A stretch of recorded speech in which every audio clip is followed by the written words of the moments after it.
Recording in progress. Okay. That's here, last minute operation. I don't think so yet. Okay, welcome to the regular Norwich Select Board meeting, Wednesday, November 12th, 2025. I'm Mary Layton, Chair. To my left, Marcia Calloway, right, Schema Griggs, Priscilla Vincent. Can't make it tonight, but we have Select Board member Matt Sweat, Manager Brennan Duffy. And I guess with that, we're ready to go with our first item, which is approval of the agenda. Are there any additions or comments about the agenda? Seeing none, may I have a motion? I move to approve the agenda as presented. And a second? Okay, let's vote on that. Marcia, how do you vote? And Kimo? Yes. Matt? Yes. And I'm a yes. Second item is chair's report. That to talk about the draft agenda with the town administration and to kind of get a strategy for covering the 4 meetings that we'll have to do with these budget hearings about how we might, which people we will hear from on each date, sort of a plan for that, which, we could discuss and approve. We're thinking tonight sort of the general rollout and then to hear from the police department and DPW. December 10th could be the town clerk and listers. Okay, I'm getting ahead of myself here. So let me back up a little bit.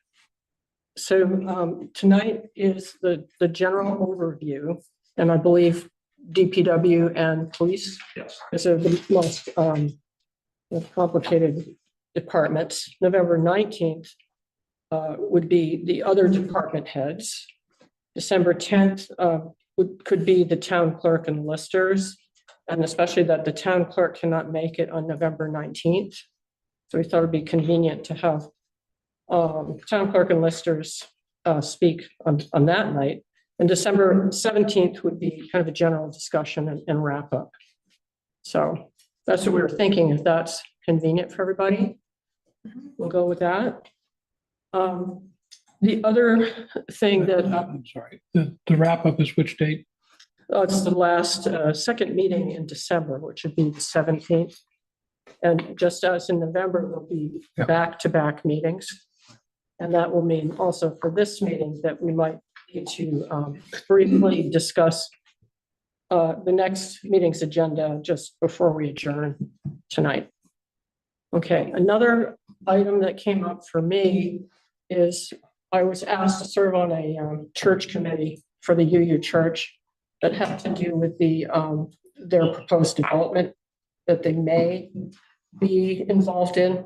So at first I thought there might not be a conflict because there would be no money involved, but then I got nervous about it.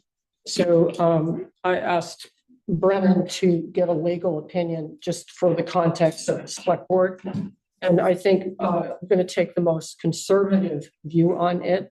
So I got off that committee, and I'm also going to distance myself a little bit from Homes for Norwich and just kind of stay apart.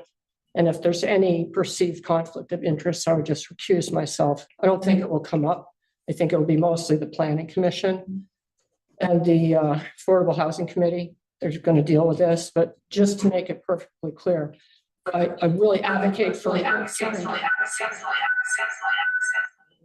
there. Sorry, I do really advocate for affordable housing, but I think since it's my church, I don't want it to be sort of clouded by that. So that was the only other real event that happened that I have to report. So we could go on to number 3, public comments for items not on the agenda. Are there any public comments? Looking on. I have one. Okay.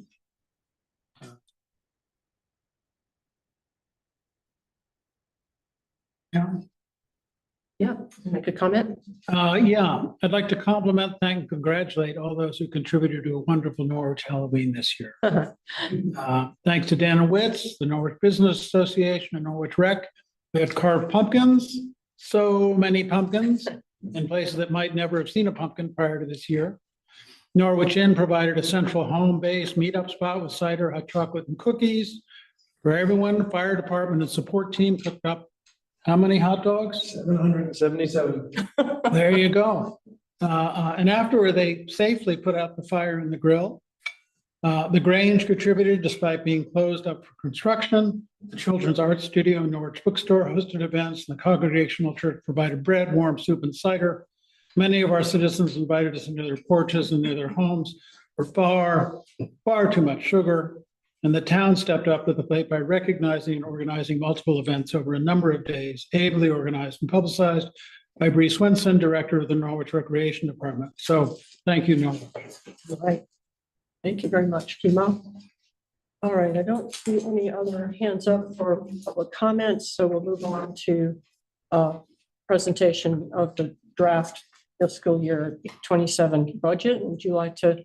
I would be happy to kick it off, and then we have Chief Romei, and he'll go next, and then we have Chris Kaufman, who will finish out the evening. So I would first like just to thank Barry Russell-Linda, our finance director, for a lot of effort and work on her part to get us to this point, and also to Patience Pierce, who's the finance assistant, who was also very helpful in getting us to a draft budget, and also to all of the department heads who have participated here over the last 2 months of kind of pre-budget work before we get to this public unveil. So I think for tonight, as we discussed, I'm not going to go deep into the detail. I think everybody hopefully had a chance to look at the draft budget that was presented, and I'd like to just kind of scan through the executive summary that was provided by Barry, just to maybe hit a couple highlights there, and then go right into the detail with the police department after that. It sounds like if everyone was agreeable to the schedule moving forward with next week being all the other department heads, some of those are going to be very simple and short. The fire department's got a little bit more complexity because of the capital budget, but I think we can do most of those in 5 or 10 minutes each. I think all the department heads are aware that they're going to be needed. And then, as we said, for the elected officials, if we wanted to schedule both the listers and the town clerk presentations for the 10th, I think that would make sense.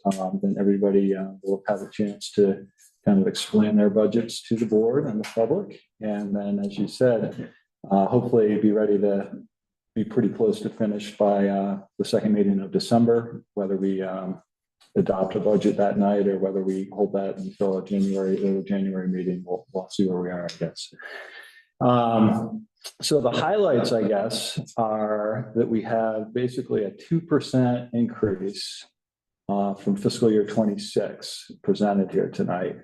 And that is lower than we had anticipated, I think, when we started the process. It was kind of hard to know where we were going to land until all of this got put together. But I was really happy that we landed in that place.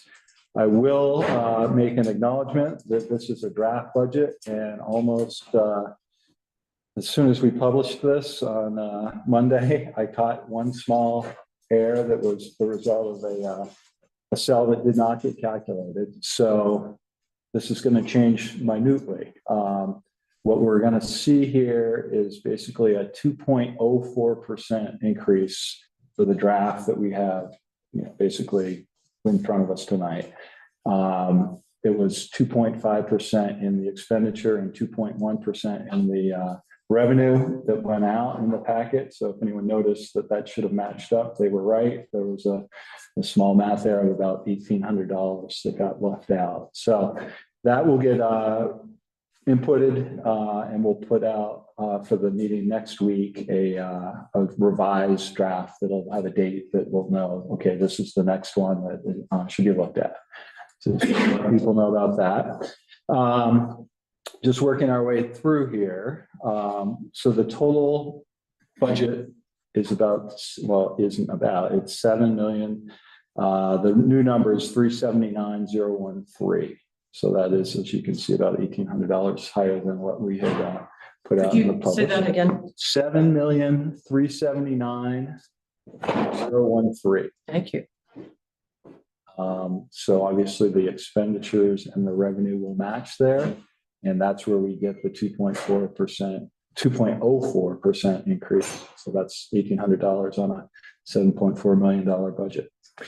Working our way down, Barry did, I think, a really nice job of explaining the wages here. I know we had some questions about how does the COLA and the STEP work, and I think she probably describes it in her writing better than I'd be able to if I try to ad-lib this.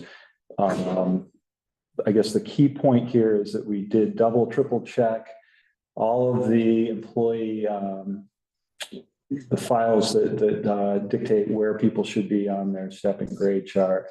And we're very comfortable right now that these numbers going into fiscal year 27 are very accurate. So there's a very sophisticated spreadsheet that was set up that calculates when someone hits their step increase throughout the year. And then that gets calculated obviously at a higher rate once that's reached. So I think for next year, we'll have this very well in hand, and we won't see any of the larger increases in the percentage, which were due basically from the budget as presented versus the actual. So we had lower numbers than were the actual numbers for last year in 26, and that had to get recalculated. So again, when you look through there, some of those that are like 7.8%, that is the reason why. So we just had a low number to begin with there. We caught up with it this year. Unless people had any specific questions about that, that is obviously broken out into all of the different categories here as far as what percent increase over last year's budget we're looking at. We're starting with the town administration, 4.34% increase is what we're talking about here. And Kimo, you had asked, I think at the last meeting, like, how does the employee wage and benefits factor in as a percentage of all of these departmental budgets? So Barry was able to kind of pull those out. So that is, that's hopefully easily seen now. So that is on page 7?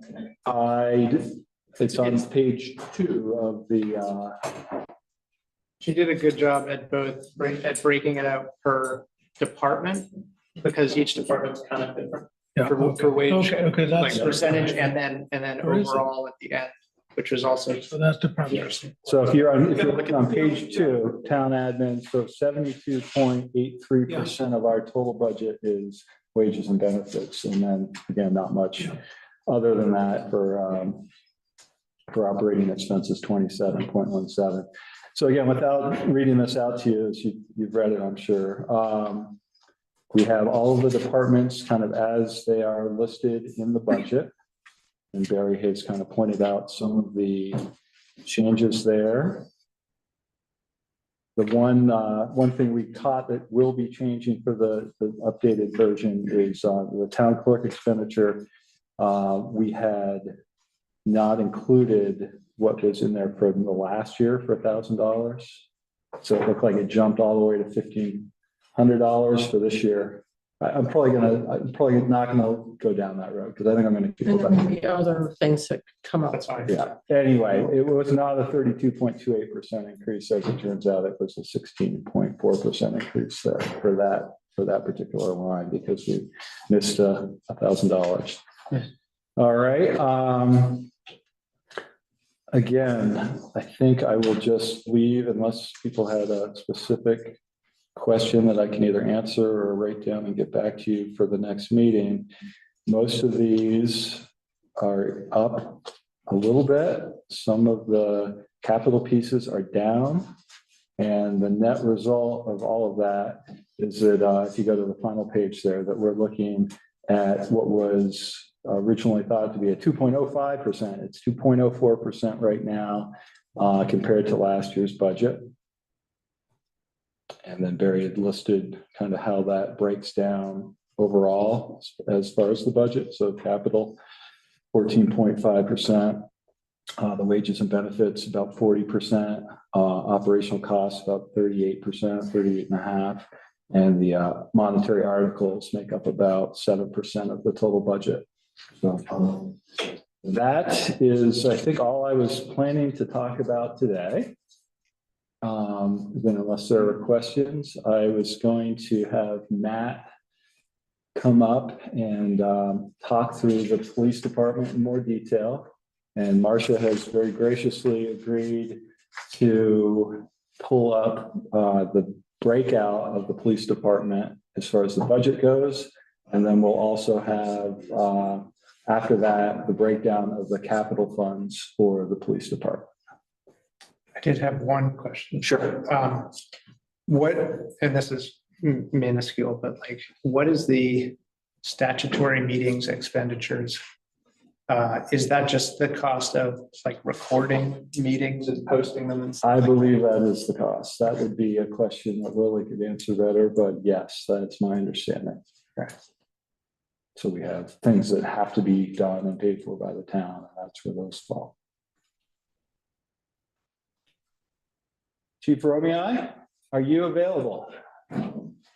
You are. Quite a number of calls. I imagine it is a busy early winter's eve. I think somebody heard I was here.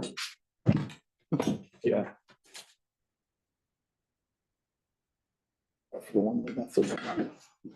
All right, good evening. I'm Matthew Romei from the police department. Do you want to start with the police operation or do you want to go to the public safety facility first? Is Why there don't we an do order? this police operational? Yeah, we don't have a capital for There's no capital, but I've got the operational for the facility. yeah, so I would work right off of what we have here. Start with Fair enough. the PD. Well, so the important thing, I guess, to talk about to begin with is that if you block out just the wage issue, this is what I have come to call the tyranny of small numbers. Just the increase in wages that we know what's going to happen, and we're all sort of on board with all these horrible increases in health insurance and everything else. That takes us to either a 4.5 or a 4.8% increase in our budget before we even touch anything else. And the difference in that 0.3% is whether or not you include the capital in that number. So those things, I don't have a lot to say other than that we did move some numbers around up there. You'll see a dramatic decrease in overtime. Our intent was to initiate after hours on call service this year. I don't foresee us being able to do that until we are able to fill our fourth full-time spot. And the hope would be we would retain a part-time officer.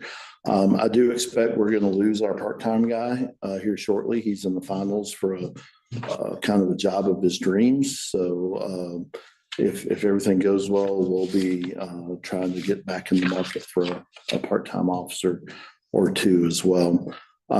So we did bump our on-call wage just to, again, if we're able to recruit and find somebody for that, we have some funding there to be able to satisfy that after hours. Right now, what happens after hours if we're not here? When the state police is on duty, they get the call. When they're not on duty, I get the call. Going down that list a little bit into community policing, you'll see a pretty big bump in the speed sign line. That's not to put a ton of speed signs up around, but it was the block that made the most sense to put this in. One thing that we don't have in our budget process is a spot for one-time projects. Like, hey, I want to do this one thing. It's just going to be here and done. We have been for a number of years talking about variable message signs like Hartford has, and like smaller versions of what you see on the interstate. Matter of fact, Bree was talking with me about Halloween, and we're having a serious discussion about coming to y'all and wanting to close Main Street next year. It just feels like we've tempted fate too long, and we should just take that extra safety measure. And then the turkey trot on Thanksgiving, and then the Labor Day run, and then the Chad Heroes run, and all these things that we have that impact Main Street and our roadways throughout the Christmas pageant that'll be coming up in a month or so. To be able to put a variable message board out to tell people a couple days in advance, hey, Main Street's going to be closed this time to this time, and here's your detours. Would that be the same scale like Hanover has something similar to that? Like a larger sign or not so much? It'll be a smaller, it won't be the sign you see on the interstate. Those, if you actually get up close to them, are gigantic. Yeah. But they have what's called a mini metro, and they actually have them small enough that you can put in the back of your car. We're not going that small, but we're going to go probably one of the smaller trailer mounted ones that we can move around and deploy. So there's funding in there for one of those, and maybe we can find Brendan and I have talked about, a possibility of an article for surplus when we get to that point. Maybe instead of doing it here in an operational budget, we do it as a separate article to eat up some surplus and say, hey, these things are useful and we'd like to try. Down below that, matter of fact, a couple of spots on the agenda, you'll see a spending request from me for cruiser video equipment to outfit our next vehicle that hopefully is being built. That change is just a bump in the annual contract to reflect the change in there. Down under the support section, the administration line is a catch-all. That's everything from stamps and envelopes to, power strips for the walls. So we have unfortunately overspent that line the last couple of years, not by a whole lot, but we decided to move that up a little bit. And then you'll see a pretty dramatic downturn in dispatch services. And I feel compelled to tell you not to get used to that. Our dispatch services, we are dispatched by Hartford, where the fire and public works are dispatched by Hanover. They have markedly similar methodologies of calculation. And for us with Hartford, it is always 2 years in arrears. So there is a portion of that cost that is based on just population, a portion of that cost that is based on a division of the cost of the PSAP, the public safety answering point. Then the last part is based on our calls for service. And that has been the number that has been, because we are still right now dealing with COVID time calls for service. So where that line was set was going up. Normally, they never corrected to accommodate for the COVID numbers. So we gave some of that money back this year and to keep our budget increase down. But I expect we're going to see that trend up as we go. Fortunately, Hartford is able to give us the number that we need prior to budget season. So they know that we know what that number is going to be for next year. And it's a little less than 70, but we felt comfortable. Because the other thing that we do out of that line is, this MDT that we use for our calls and communications with dispatch and everything else. If one of them comes out of the car and gets run over, that's a $5,000 chunk that we got to go spend. So we like to keep a little bit in that line to help us out. That's dispatch. Yes, sir. Dispatch. Paying for that. But it comes out of that line item for dispatch services, because this is how our calls come to us and how we do everything in the records management world comes through these.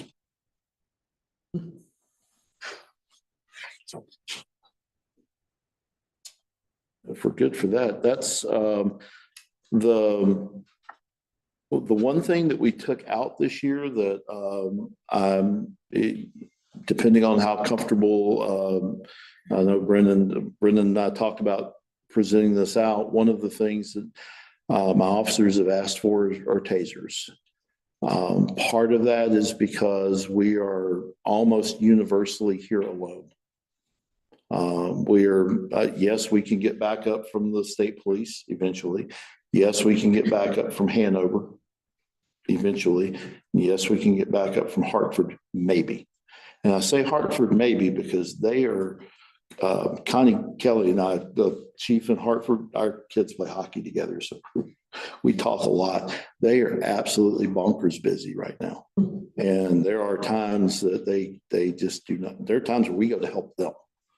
But for the most part, our officers are out here by themselves, and tasers, they sometimes can be quite a hot button topic, but they are universally an equalizer in law enforcement without us having to go to deadly force.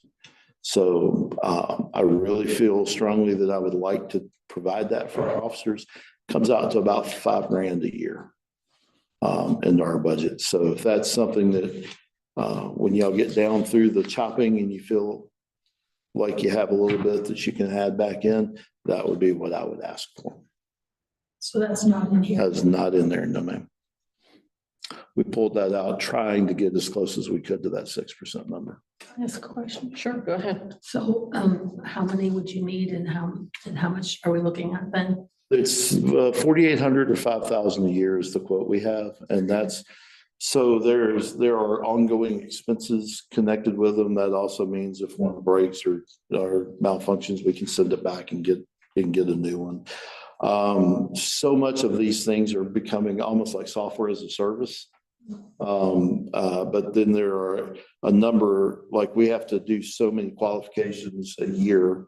We have to fire so many cartridges a year by state regulations for us to maintain proficiency with them. Would it be one unit that is just used by the officer on duty? No, we can get one per. One for everyone? Yes, ma'am. Do they last for a while, like a year? Was there a replacement schedule for those? Or They're for years? Or 10 years? 10 years-ish. 10 years, okay. 10? Now, Taser likes to give you the newest, greatest thing to replace the last thing, much like Windows 11 and Windows 10. But the ones that are in place right now, the one back from the newest thing. So I don't like the newest things, but the one back from the newest thing is probably about middle of its life. It's probably got another 10 years out there. So the $5,000 per year includes Cartridges, batteries. Mainly for training. So you get an equipment refresh at like 2.5 years, and you get a number of cartridges per unit every year. Because you have to fire 5 or 6 of them to qualify every year with them. Go ahead. You can practice on our ash trees. It also sends as many people as we want to the instructor level training, which is a pretty good value. Is it a cartridge similar to a battery? What is a cartridge? Well, they have a battery, but they also have a cartridge on the front end of it, and the battery computer black box stuff triggers the cartridge. It fires off the probes that have wires on them. See. And that's how it delivers it to. But after one application, you replace the cartridge? Yes, ma'am. I see. And are they expensive? The cartridges, they're $30-ish. But again, they come with more cartridges than we're going to use in a year. It's the same system we used up at the Capitol, most of the departments. I don't know of any department in Vermont right now that just bought them outright. It's an option, but it's an expensive one. But we'll come back to this. Yeah. That's just, So that's really all I have operational wise. When you say buy them outright, do you mean you rent them? They're I guess you say, call it a lease. It's an annual, and then, like I said, they provide all the exchanges and repairs and things like that. Is it like a car? You turn in the taser and you get a new one? After 2.5 or 3 years, and you'd get a new one if you need one. Thank you. What's the next one on there? Kimo has a question. So in the last round, you added cruiser video equipment, 13,000+, and IT support. Are those related? And have they worked out to your satisfaction? So the cruiser video has been, it's not only the cruiser, it's also our body worn cameras, and they have been absolutely priceless. If I would be willing, if we went out of public session, to share video with you of some of the things we've captured. We chased a car up the interstate at 121 miles an hour and caught that wreck at the end of it. It was incredible.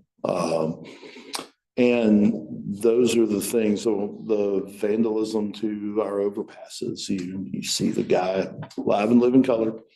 We've had them on our body worn cameras that have stopped the complaints pretty well cold, because it's like, well, Yeah, here it is, kind of thing. So that's a good, it's worth its weight in gold, to be honest with you. But the IT is, it's somewhat related, but that's all of our infrastructure in the police department, and the fire side as well, getting all of that to where it's functional and redundant and working. So just for why did that appear this year but didn't exist last year? So we did not have an IT contract last year. This was good. One of my kids got super glue on her hands, just making sure it wasn't in her eye. it stuck to her face. But we, especially with, the Windows upgrades and all of the federal hoops we have to jump through, it made sense it's the CCI is the same place the town contracts with. We just have a different line item for it. And then the cruiser video is everything that's in the cruiser is body worn cameras and all of that infrastructure and storage. And that's can be the expensive part of it. Thanks. And Matt, did you have a question? I had a couple of questions. So the big increase, it seems like the on-call wages and overtime officer wages kind of just flip-flopped in amounts. And so you're looking to try to do more on-call, like have your current officers be on call. And Have me not. have you not? Okay. And then, but the part-time wage went from 5,000 to 24,000. And so it's looking for.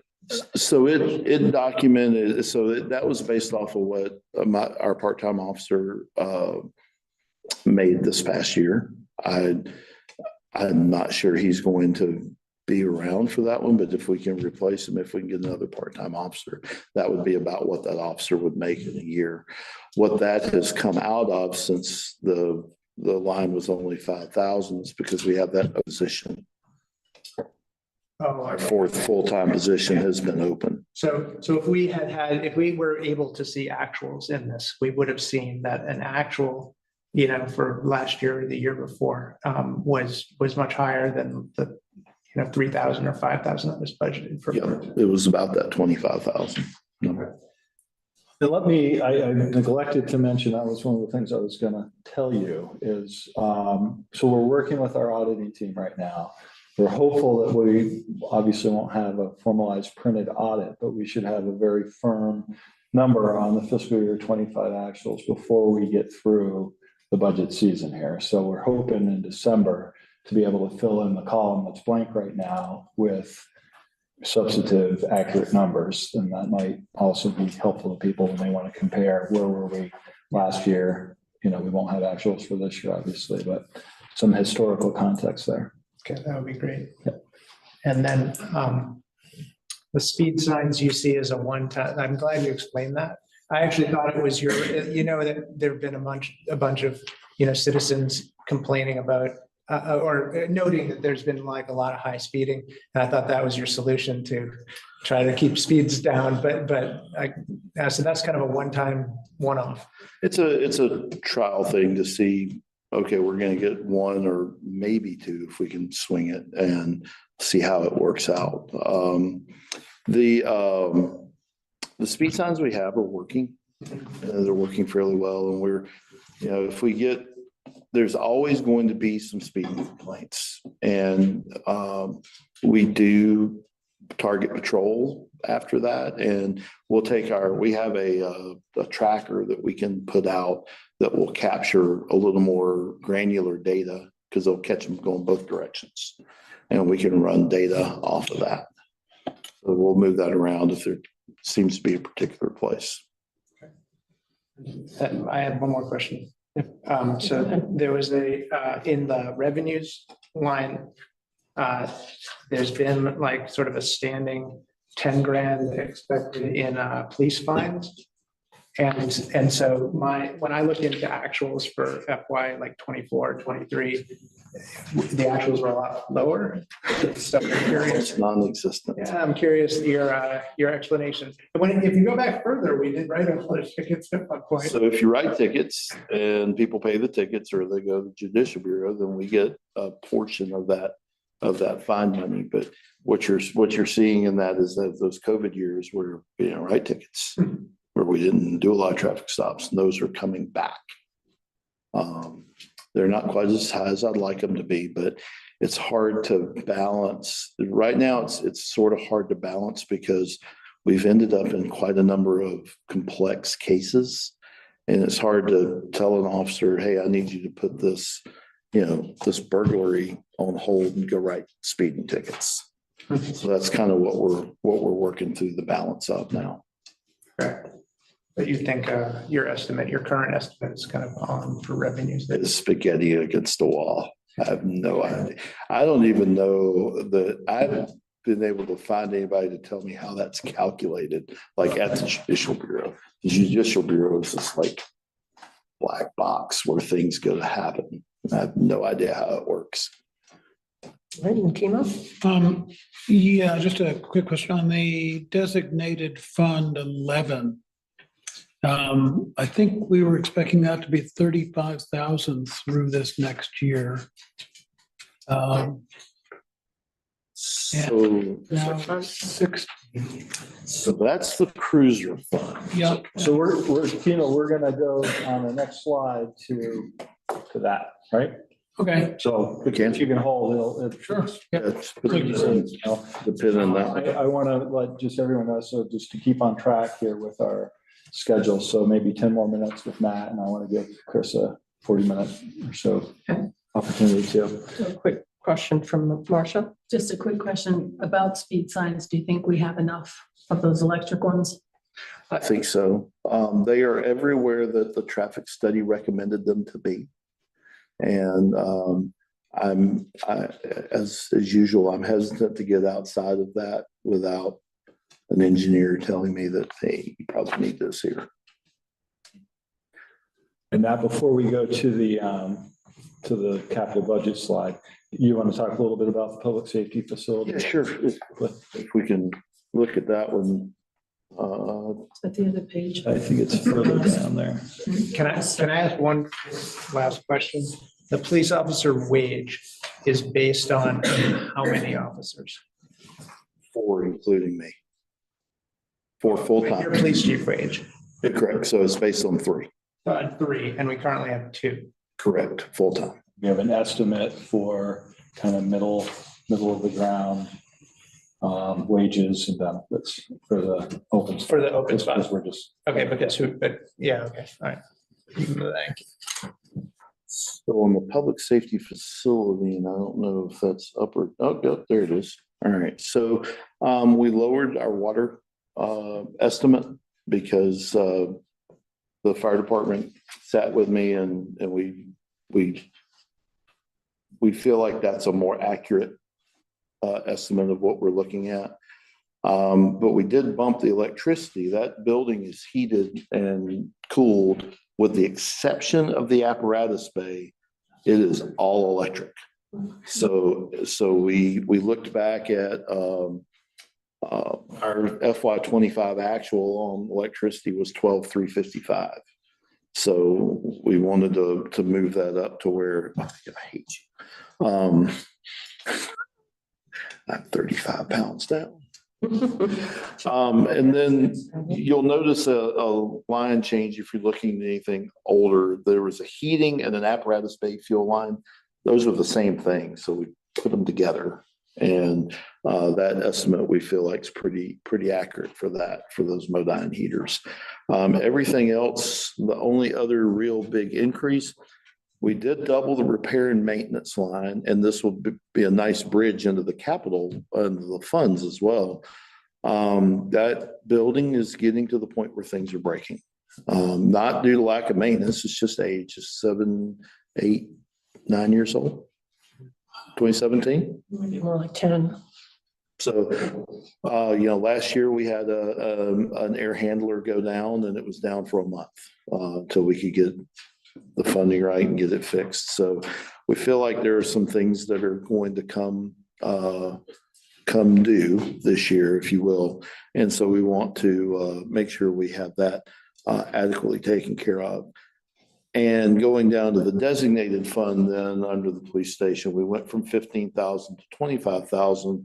Again, looking down the road, understanding, for instance, our HVAC contractors told us that eventually all the lines between the outside units and the air handlers are going to have to be replaced because the insulation that is on them, this was something that they found out later.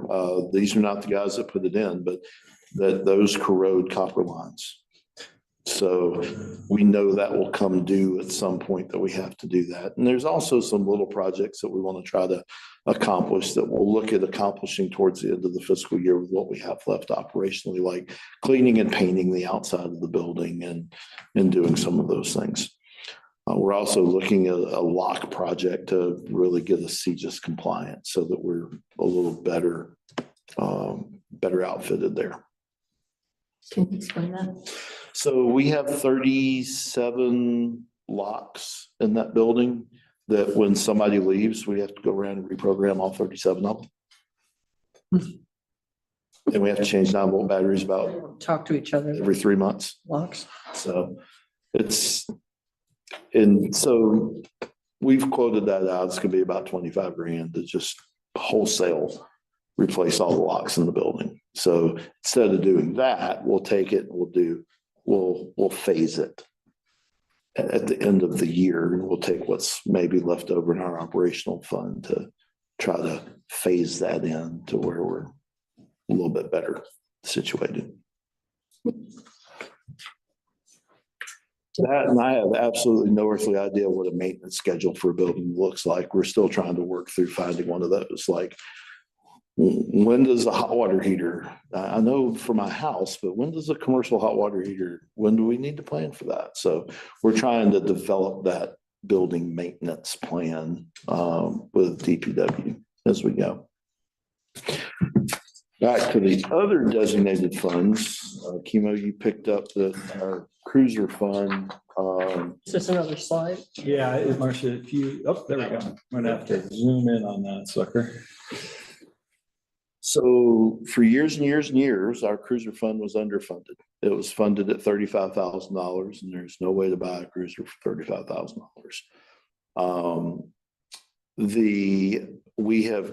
We are now at a place where our oldest vehicle is 7 years old. Our oldest active vehicle is 7 years old, which is really about the limit of where we want to be with an emergency vehicle.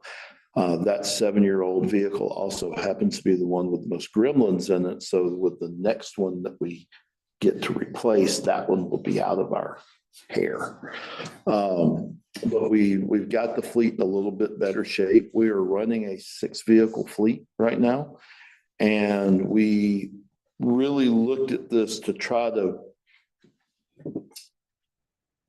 every 12 months seems a little fast, but 2 years seems a little slow.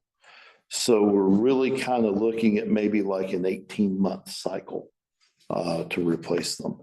The next one to go will be either the RAV or the 2020, and the opposite of that will go right after that one. That will get our problem vehicle and the vehicle that really doesn't work for police work off our books. And, you know, just of note, the lease on the trucks is in our operational budget. It's not in our capital budget.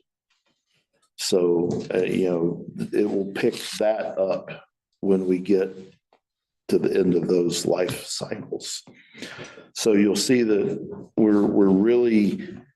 we're thinking if we use a round number of $100,000 to replace a police car, which is about what it's running, we're looking at an $80,000 expenditure out of the fund and getting a decent trade, because one thing that we can do if we can maintain these vehicles better.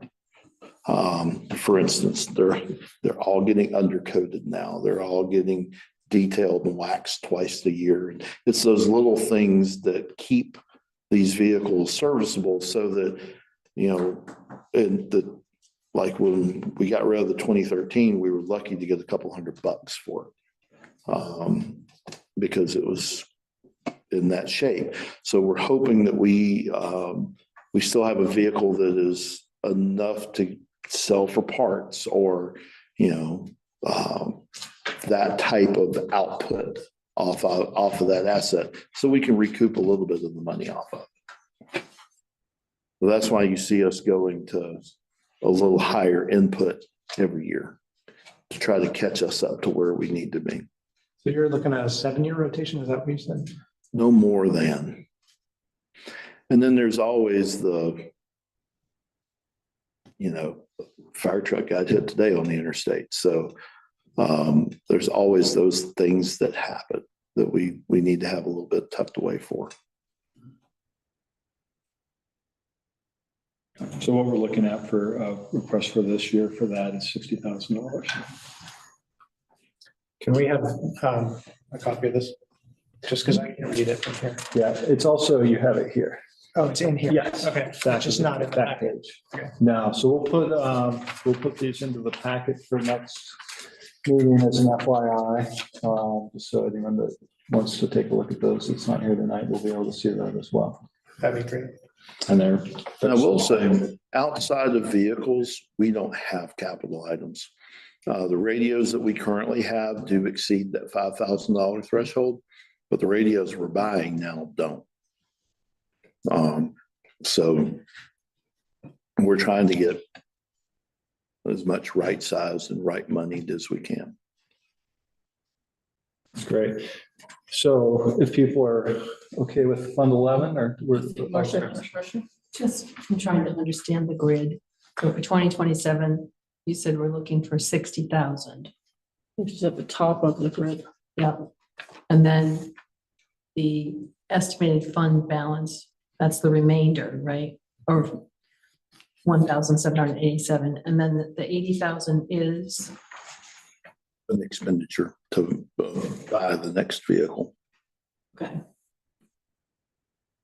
And that's probably 18 months from now, but it'll actually cost us 100,000. likely. Well, I think when we look at this, we've got a trade-in value there. So we're not assuming $100,000 is the expenditure. We're assuming 80,000. So if you look at that second line there, the estimated fund balance, that's kind of the critical one there. So how do we keep ourselves out of the red going out for the next 8 years on this cycle that Chief Romeo has felt comfortable is going to maintain a safe fleet, like a 6-year rotation, I think is what we kind of landed on. But we're back to that low number in 2031. Well, Looks like there's, so that's gonna go up and down based on how much expenditure comes out. We're always gonna have, in that case, 1,787. That's not the number it's gonna be, but that's our guess here tonight. So as long as we're in a positive there, we have enough money to continue purchasing those vehicles on that cycle. Okay.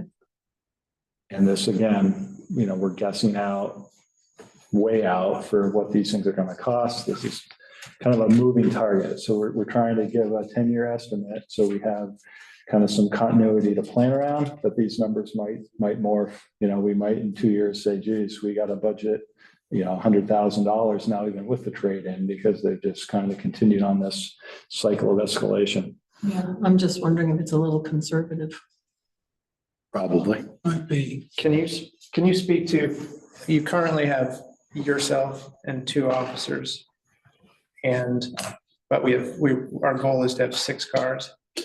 The hope is we have 4 full-time, or we go back and talk about adding that next body. But the hope is that we have those 4 full-time officers, a part-time or 2, and that we always keep a spare. There was a period of time when I first came into this job where we were driving a 2013 vehicle that should never have been on the road at that point. It was a danger to itself and others. And that's not a place I want to get again. So there's basically a redundancy of having an extra vehicle at any one time, should one car be taken out of service or rarely or accident permanently, you'd have another equipped vehicle. Sure. And for instance, But at this point, we have budgeted a chief position, 3 officer positions, 2 are filled. Yeah. So like, if we filled all the positions that we have budgeted for, we'd have 4 people with 6 cars. And So, a part-time. oh, and a part-time person, and everybody gets to take their car home. So you need another vehicle for a part-time person. Okay. and there are times, Put people in cars and make sure that we're not, because the cars are $100,000 each, like. and there are times where every one of us is out, out here. For instance, the Chad run, 3 of us were out, and we want to have vehicles that are capable of that. Right now, I've got one in the shop over at the co-op. So, Stuart's got the RAV because it's like, yep, I just need it to get from here to there, but it makes it workable. We're entering the tire swap rodeo right now. All right. Yeah. You want to talk about 21 quickly and then, Oh, well, that was the thing I was just saying. We really just don't have anything capital level for Fund 21. So it sort of becomes lack of a better term, a savings account for one-time projects. We did put a chunk in there for equipment last year. We're still working our way through those projects kind of one at a time. We replaced all of our firearms and modernized a few things in that realm to keep us current. So, I'll just leave you with this. The top 3 sources of liability in law enforcement is failure to train, failure to equip, failure to supervise. Say again. Failure to train, failure to equip, and failure to supervise. Those are the top 3 things that get police agencies in trouble, liability wise. So that's what we're really trying to work hard on. About vehicles, I'd like to have an unmarked to send people, like there's some training in Western Massachusetts that I'm going to send Stuart to after the first of the year, that I don't want him to have to drive a police car down there, just a lot better for everybody and flies a little bit below the radar. And so it's important to have those options for us when we do that. so, sorry, that last part was related to Fund 21. Just in general. Money in there would help with Well, in the vehicles and things. So, when I talk about failure to train, failure to equip, and failure to supervise, the equipment part of it is Fund 21. Okay, The training part of it's in our operational budget. And you said we put money in there, we being the select board, or you Yes. take money that's left over for something else? Okay. can't do that. Okay.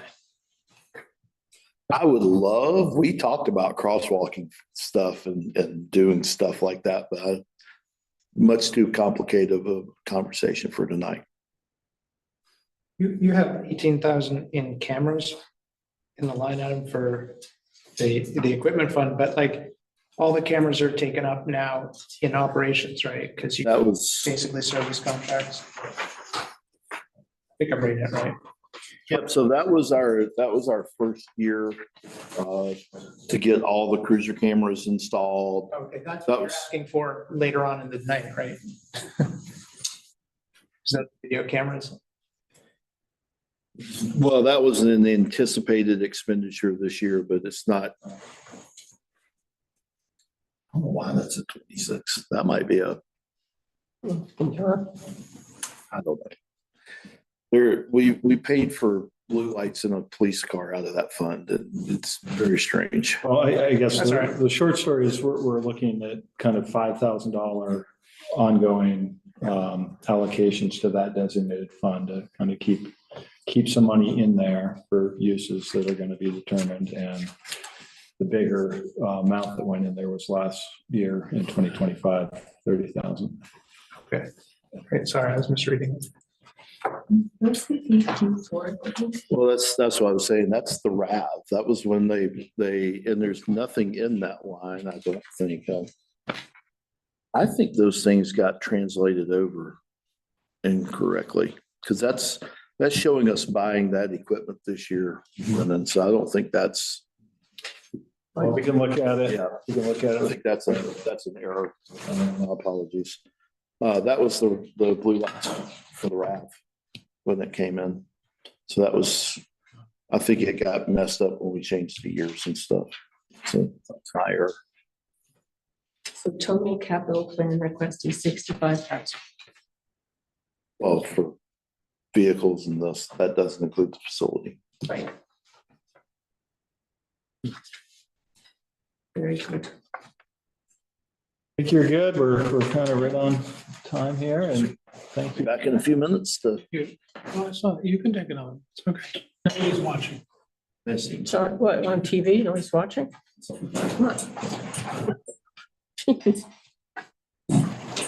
All right, so Chris, there.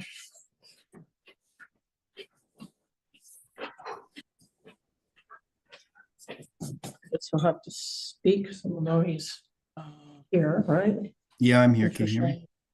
There he is. Thanks, Chris. Yeah. You can hear me okay, everybody? Can you see the screen that we have up on Zoom here? I can. Yeah. Okay, so Marcia is kind of controlling that. So if you want to go up or down, I guess just let her know. Yeah. What to do. Just on a quick, I just wanted to mention this real quick because I don't know if it's been mentioned before, but we finished all the FEMA projects this year. I'm thinking people have recognized that. And I just wanted to quickly touch on the fact that we had estimated originally $2.4 million and ended up, we got the project done for about approximately $1.7 million on time at about $700,000 under budget. And we've been successful actually getting funds while the project was ongoing, a number of funds ahead of time. So it didn't have to deplete our town funds. And since this is a 2.2% the town owns, it should only cost us around probably $38,000 out of the town's pocket for $1.7 million worth of work. And we actually will be getting compensation for category Z costs, which are a administrative cost. So by the time my time is paid for over these last 3 years of managing it, we'll actually be in a net positive. The town will be ahead by, because they'll be paying for my time. administration time to manage the contract. So we should see a net positive of about $60,000. Just want to touch on that. And everything, I think, went really well. So That's wonderful news. Thank you, Chris. Where were all the savings realized from the estimate to the actuals? just real quickly, we reduced the amount of soil nails through some value engineering we did with the contractor. We had some contingencies that we never had to deal with. We had some money in there that we anticipated for 2026 costs that weren't realized, and we were able to do some savings while we were doing the buildings on all the projects. So it was an additive effect. So. And we got credit for a lot of your time over the course of 3 years. Yes. Credit towards like FEMA credit or whatever. My category Z stuff. My time. Yeah. My time. In some cases, some towns hire people externally to do this kind of work, but I did it while I was doing my other work. So I was managing maybe over $4 million worth of work this past year. So. Including my budget, which kind of goes. So. Okay, stepping into the operations budget. Let's see. I think y'all know about the wages, right? It's pretty self-explanatory. We currently have myself as the DPW director. We have a foreman, and we currently have 3 equipment operators with 1 position available. That are reflected in this line item here with all the wages and the overtime and the compensation. So all those total, we expect about a 3.4% increase this year. Moving down into materials, we were able to, we did a normal increase this year for salt. Salt's always one of those items that you just never know what you're going to be getting into depending on the year. The same with sand. These are typically used in the winter time, but we were actually, I was able to, over the number of years, kind of see how the ebb and the flow of the sand is. And we've been able to kind of slowly reduce that item down to keep the management of the sand pile sort of under control, but not needing as much as we historically have put in this line item. So that was reduced about 8%. And then we, of course, we increased about 20% for signs. And honestly, that's because we continually have signs being stolen throughout the town. I don't know why. And the surrounding towns, it's not a big item, but nonetheless, it continues to occur. And so we're just trying to stay on top of that. But overall, yeah, go ahead. I want to ask a question about that. Is that road signs? Road signs, yes. Yeah. Oh, good heavens. Yeah. So out of all those materials, the typical materials we have, asphalt products, culverts and such, we're expecting a 0.44% reduction this year, mainly based on the reduction in sand. And if you scroll down a little further for contracted services, that's for plowing and sanding. I think we've discussed it when we signed up the new plow person this year. We've been able to reduce that 35% based on our staffing levels increasing with more experience. And so that's been a significant reduction and savings. Some minor increases just for increased costs for sweeping roads and leaf removal, things like that we try to stay on top of in uniforms as we add people. But overall, we're seeing a 12.6% reduction under contracted services this year. And scrolling down further into equipment for repairs and parts and supplies, those items tend to increase pretty substantially each year. Those are the cost of how we get our trucks repaired, materials, equipment that we use to service our trucks in our fleet. And those costs are typically rising pretty steadily every year. and the lead times for those are also more significant because of access to supplies. So basically, everything else stayed the same, and we're at about a total 5.6% increase for this year for that line item.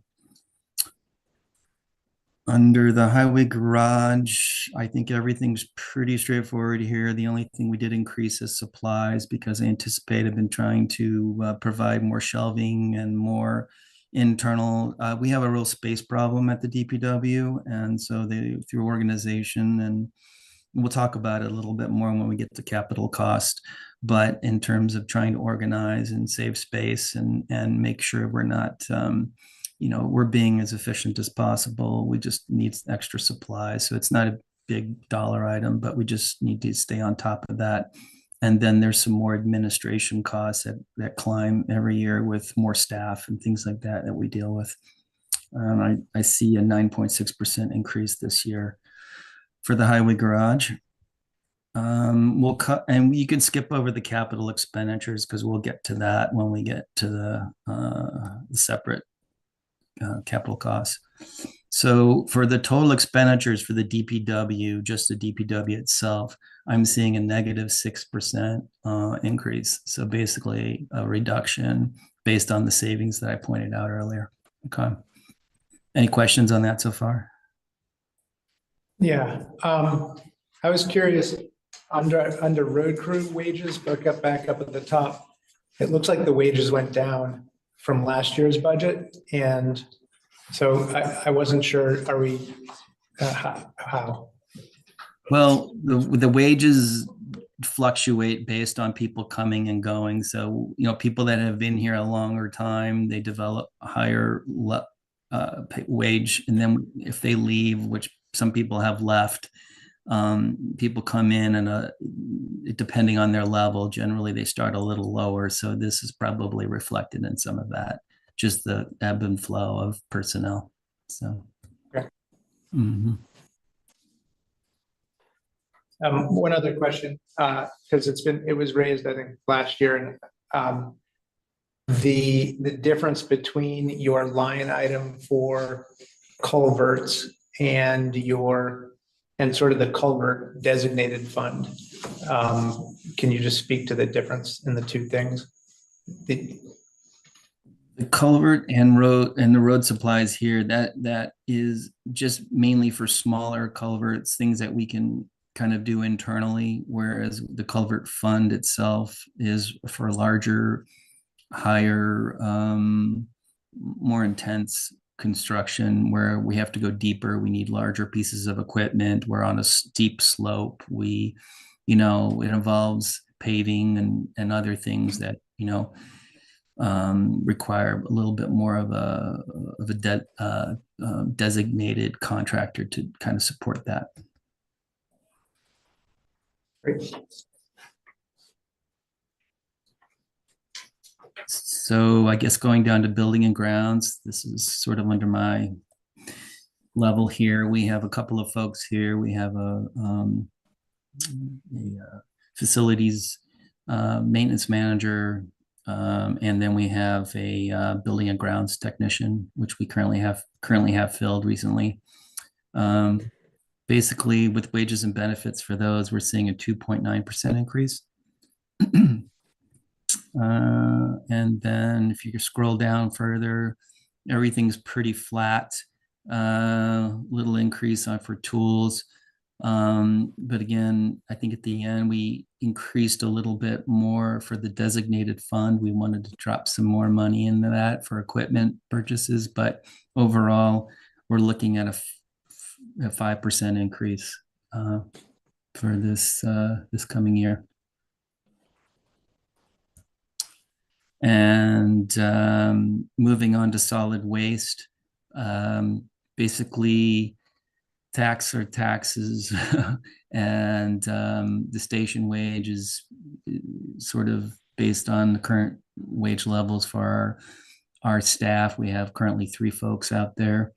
And contracted services have remained fairly flat. We are still being able to operate within the budgets we had as of last year with a little increase in recycling.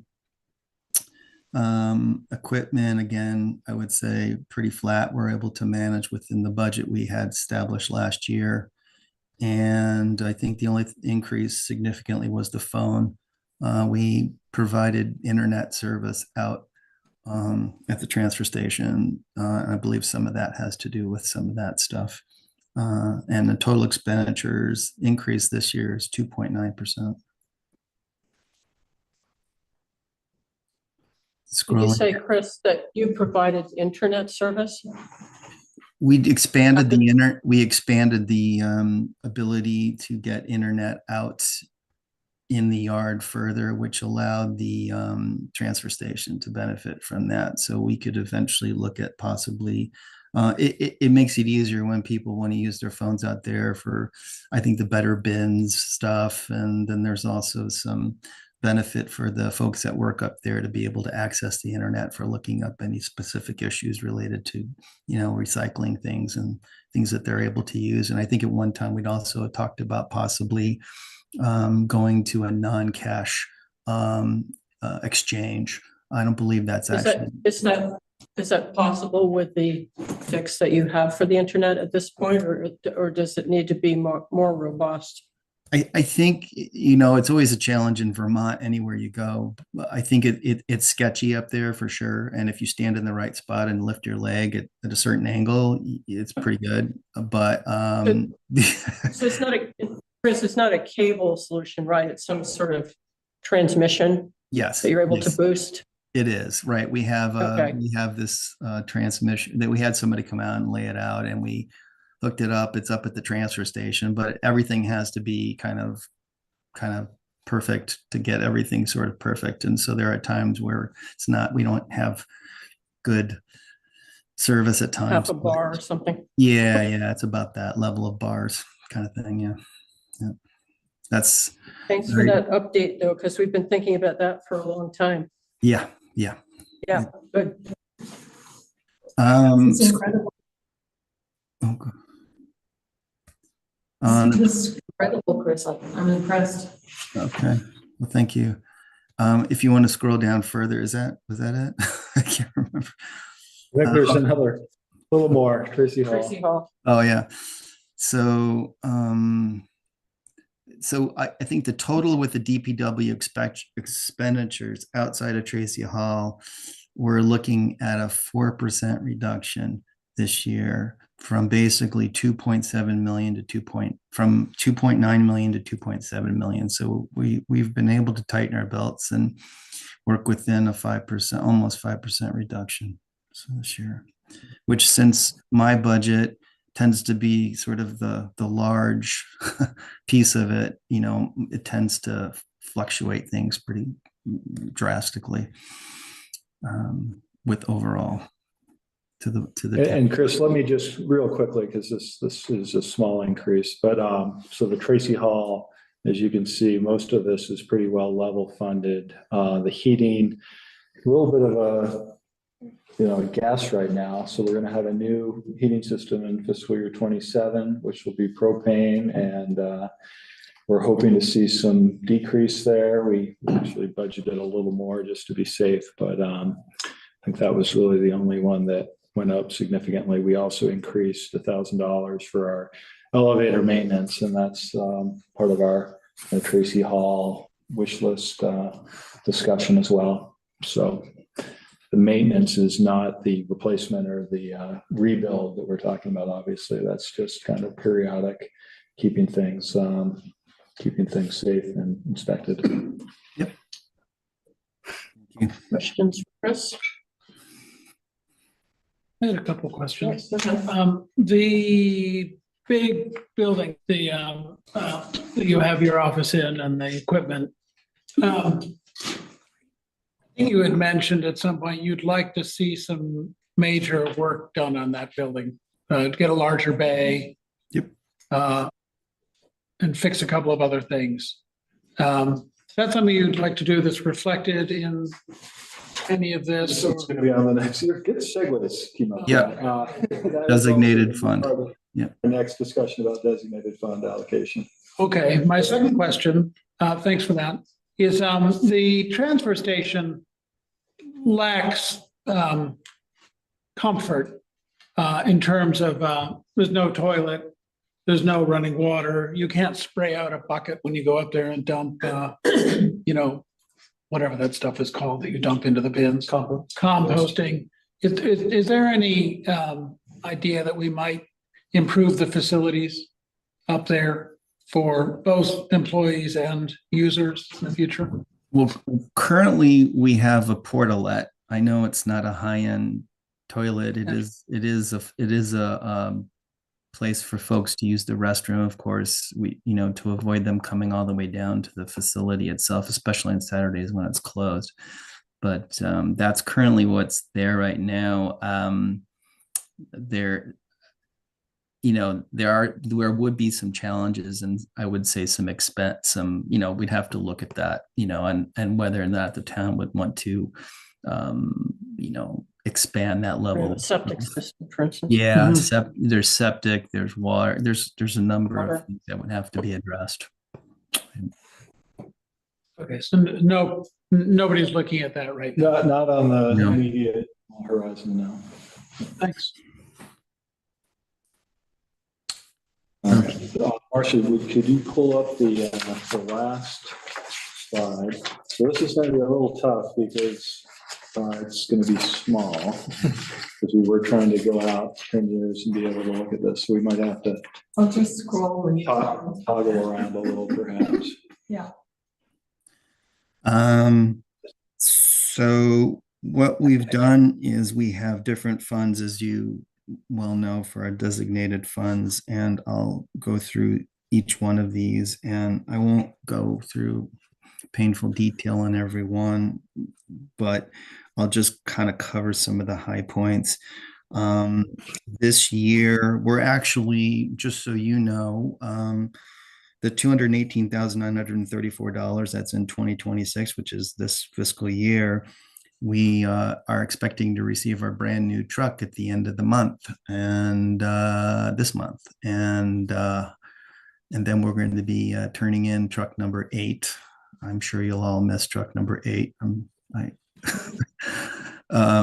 But that's good news. We're getting a new truck, which is really exciting, and and then I think you can see on the equipment fund here at the top, fund number 7 right here. We don't expect anything this particular fiscal year. Starting in 2028 and going forward, we're seeing a number of expenses that we anticipate as equipment reaches its age of needing to be replaced. We're looking at a couple of mowers that need to be upgraded in 2028. And there's both the vehicle that I use and the foreman uses that are going to be probably ready to be traded up for replacement in 2028. And going out to 2029, we're looking at a new tractor to replace the aging one we currently have.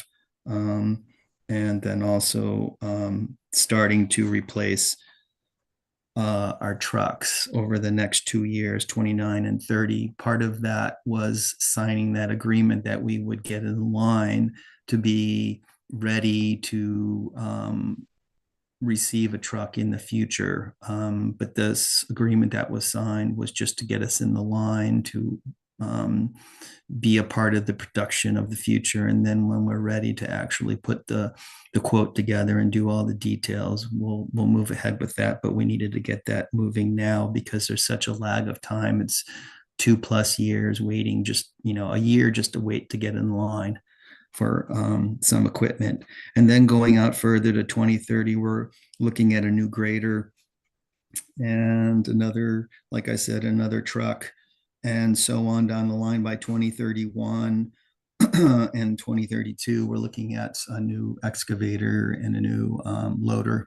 So these are things that we've been diligently working to maintain the equipment we have and getting it done and keeping pretty pretty detailed maintenance records, because this is the equipment we need and to do our jobs. And so we make sure we get them done and we get them serviced on a regular basis. So. Any I questions? have a question. Yeah, I have a question that we've talked for years about possibly having a shed for the equipment that's stored outside. Mhm. I don't know if there's any way to estimate how a shed would preserve value. It might not be an impossible one to answer, but it just seems like common sense to keep it under cover. Absolutely, and we'll cover that in the garage fund. I've sort of earmarked everything that has to do with more facility, so we can, that kind of is a segue, unless you have any more questions on this particular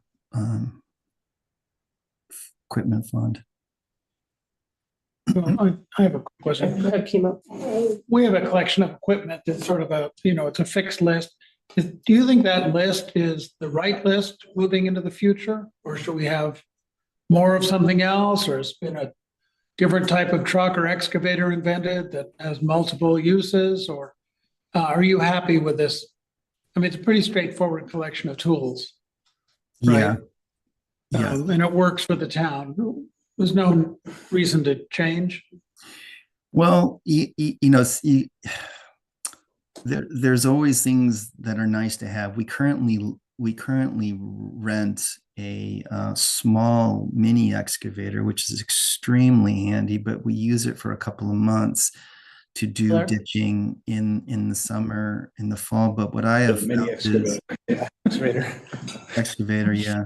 And Yeah, we lost you for a second on the audio.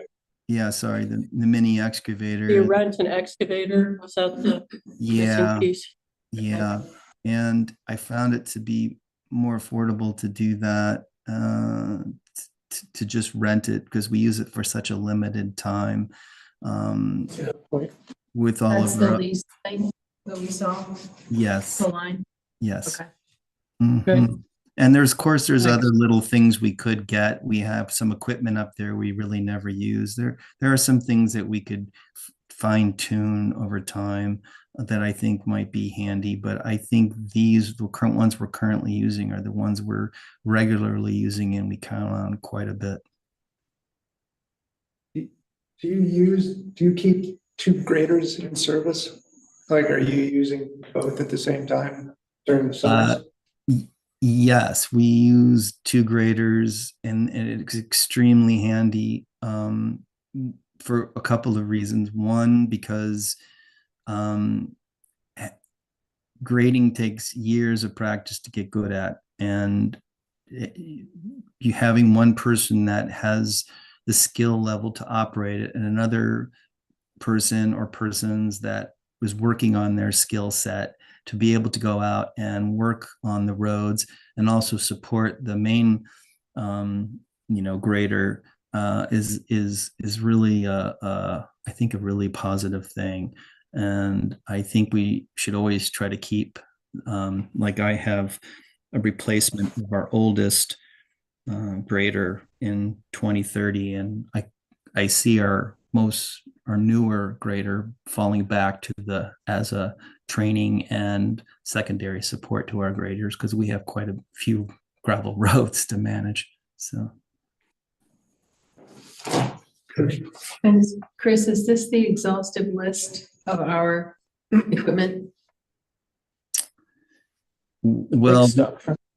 there are little pieces and parts, we have a little trailer here and a little this and that, we have different things sort of tucked away up above the facility that somehow they were purchased over the years before my time, and they're kind of sitting there. I don't really I mean, things that I guess lost their life, they no longer decided to use them, but they never got rid of them or sold them, so they're just kind of sitting up there. At some point, I think we really Kind of need like your garage.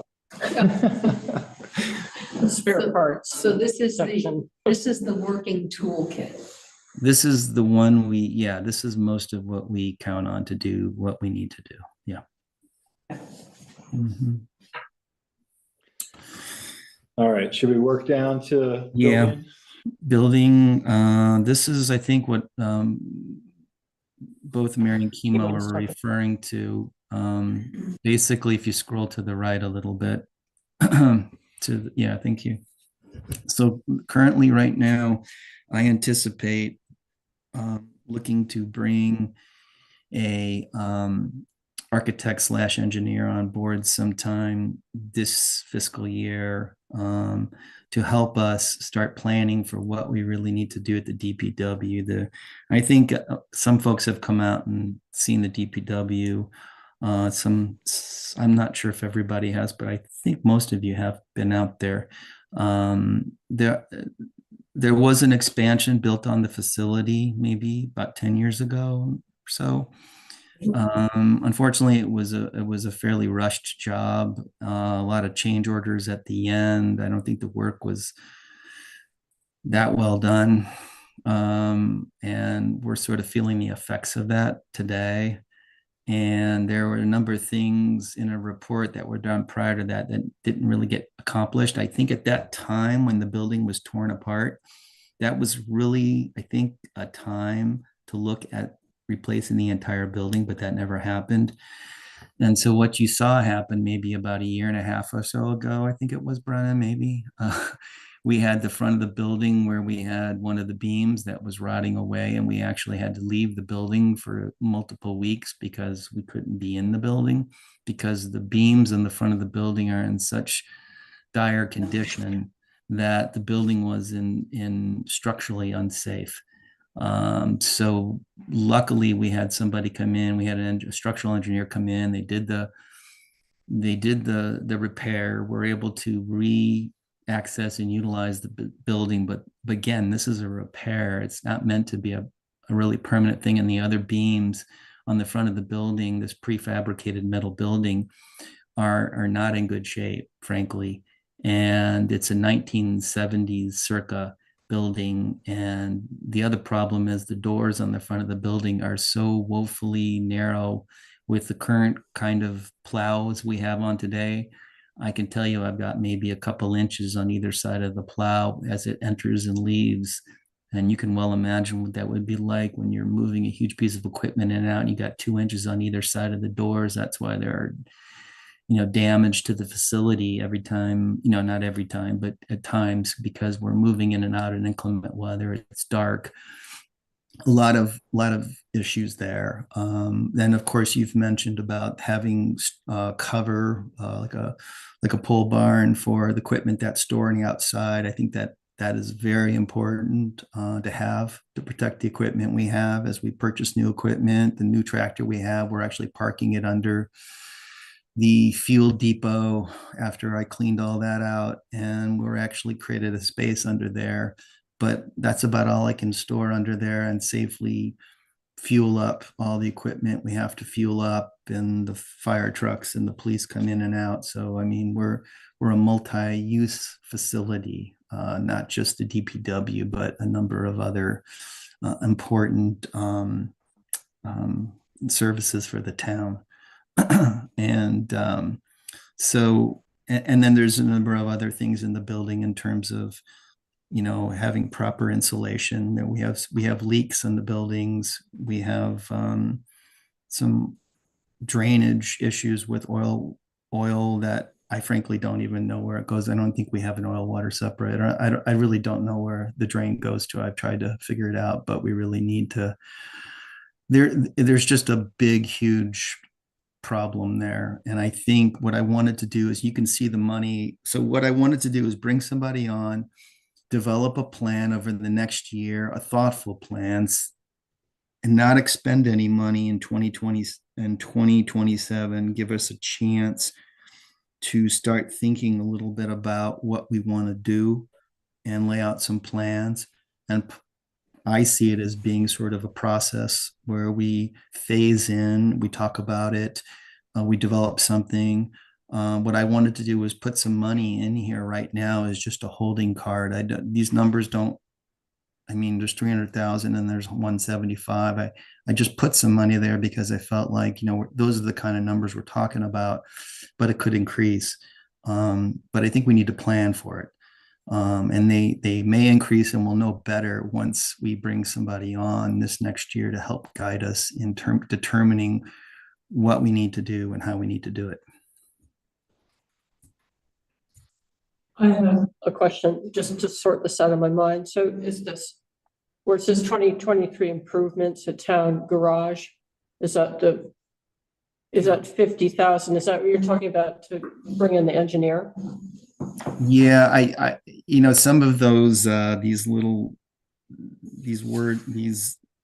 are remnants from the old capital funds. Okay, And so, but essentially that's what it means, improvements for those. So this would be future improvements. It probably should be more reflective saying future improvements. So it sounds to me like, it's sort of tear down time. Tear down and really comprehensively renovate, but your engineer would at least confirm that, or, give more of a global perspective. Brennan, you want to? I would echo that. I think that what Chris is trying to do here is to really thoughtfully figure out what can happen there. Like, can we salvage that building as it is? Is it something where it's just not effective and we should be really looking at a rebuild type of thing? Where would a pole barn go on the facility? How big would that be? Site plan, all that, drainage. And again, not rushing to say, okay, and then we're going to spend money there, but give ourselves a little time to work through that. Maybe revise this budget based on what we're hearing from that consultant, and then move forward with that again, looking at probably 2028 or 2029. As far as now we have a plan, now let's execute the plan. So if we had a consultant, is 50,000 a ballpark figure? It's a ballpark figure. Ballpark, okay. yes. I think a good plan is, Take you a long way.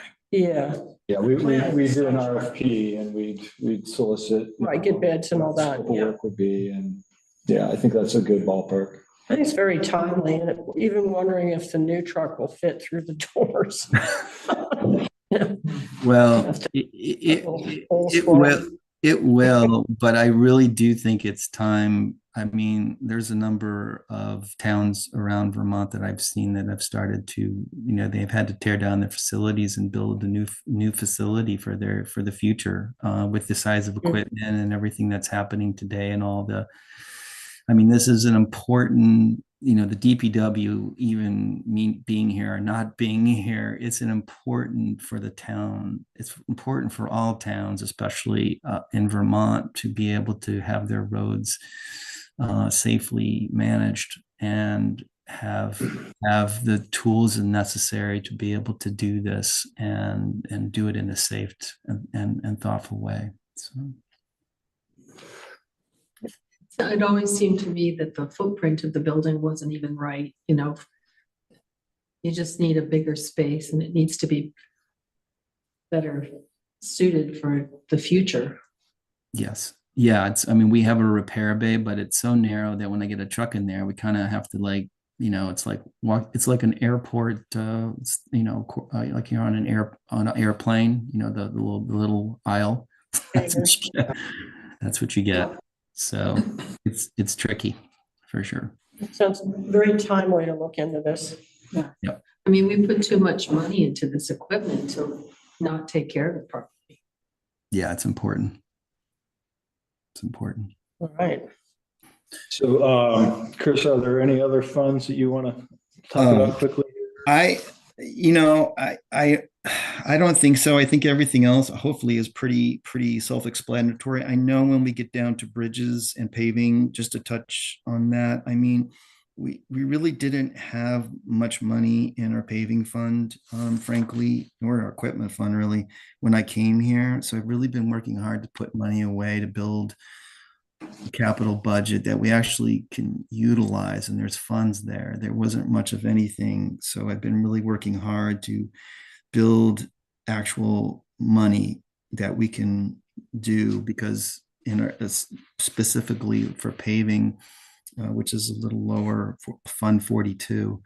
If you scroll down just a little further,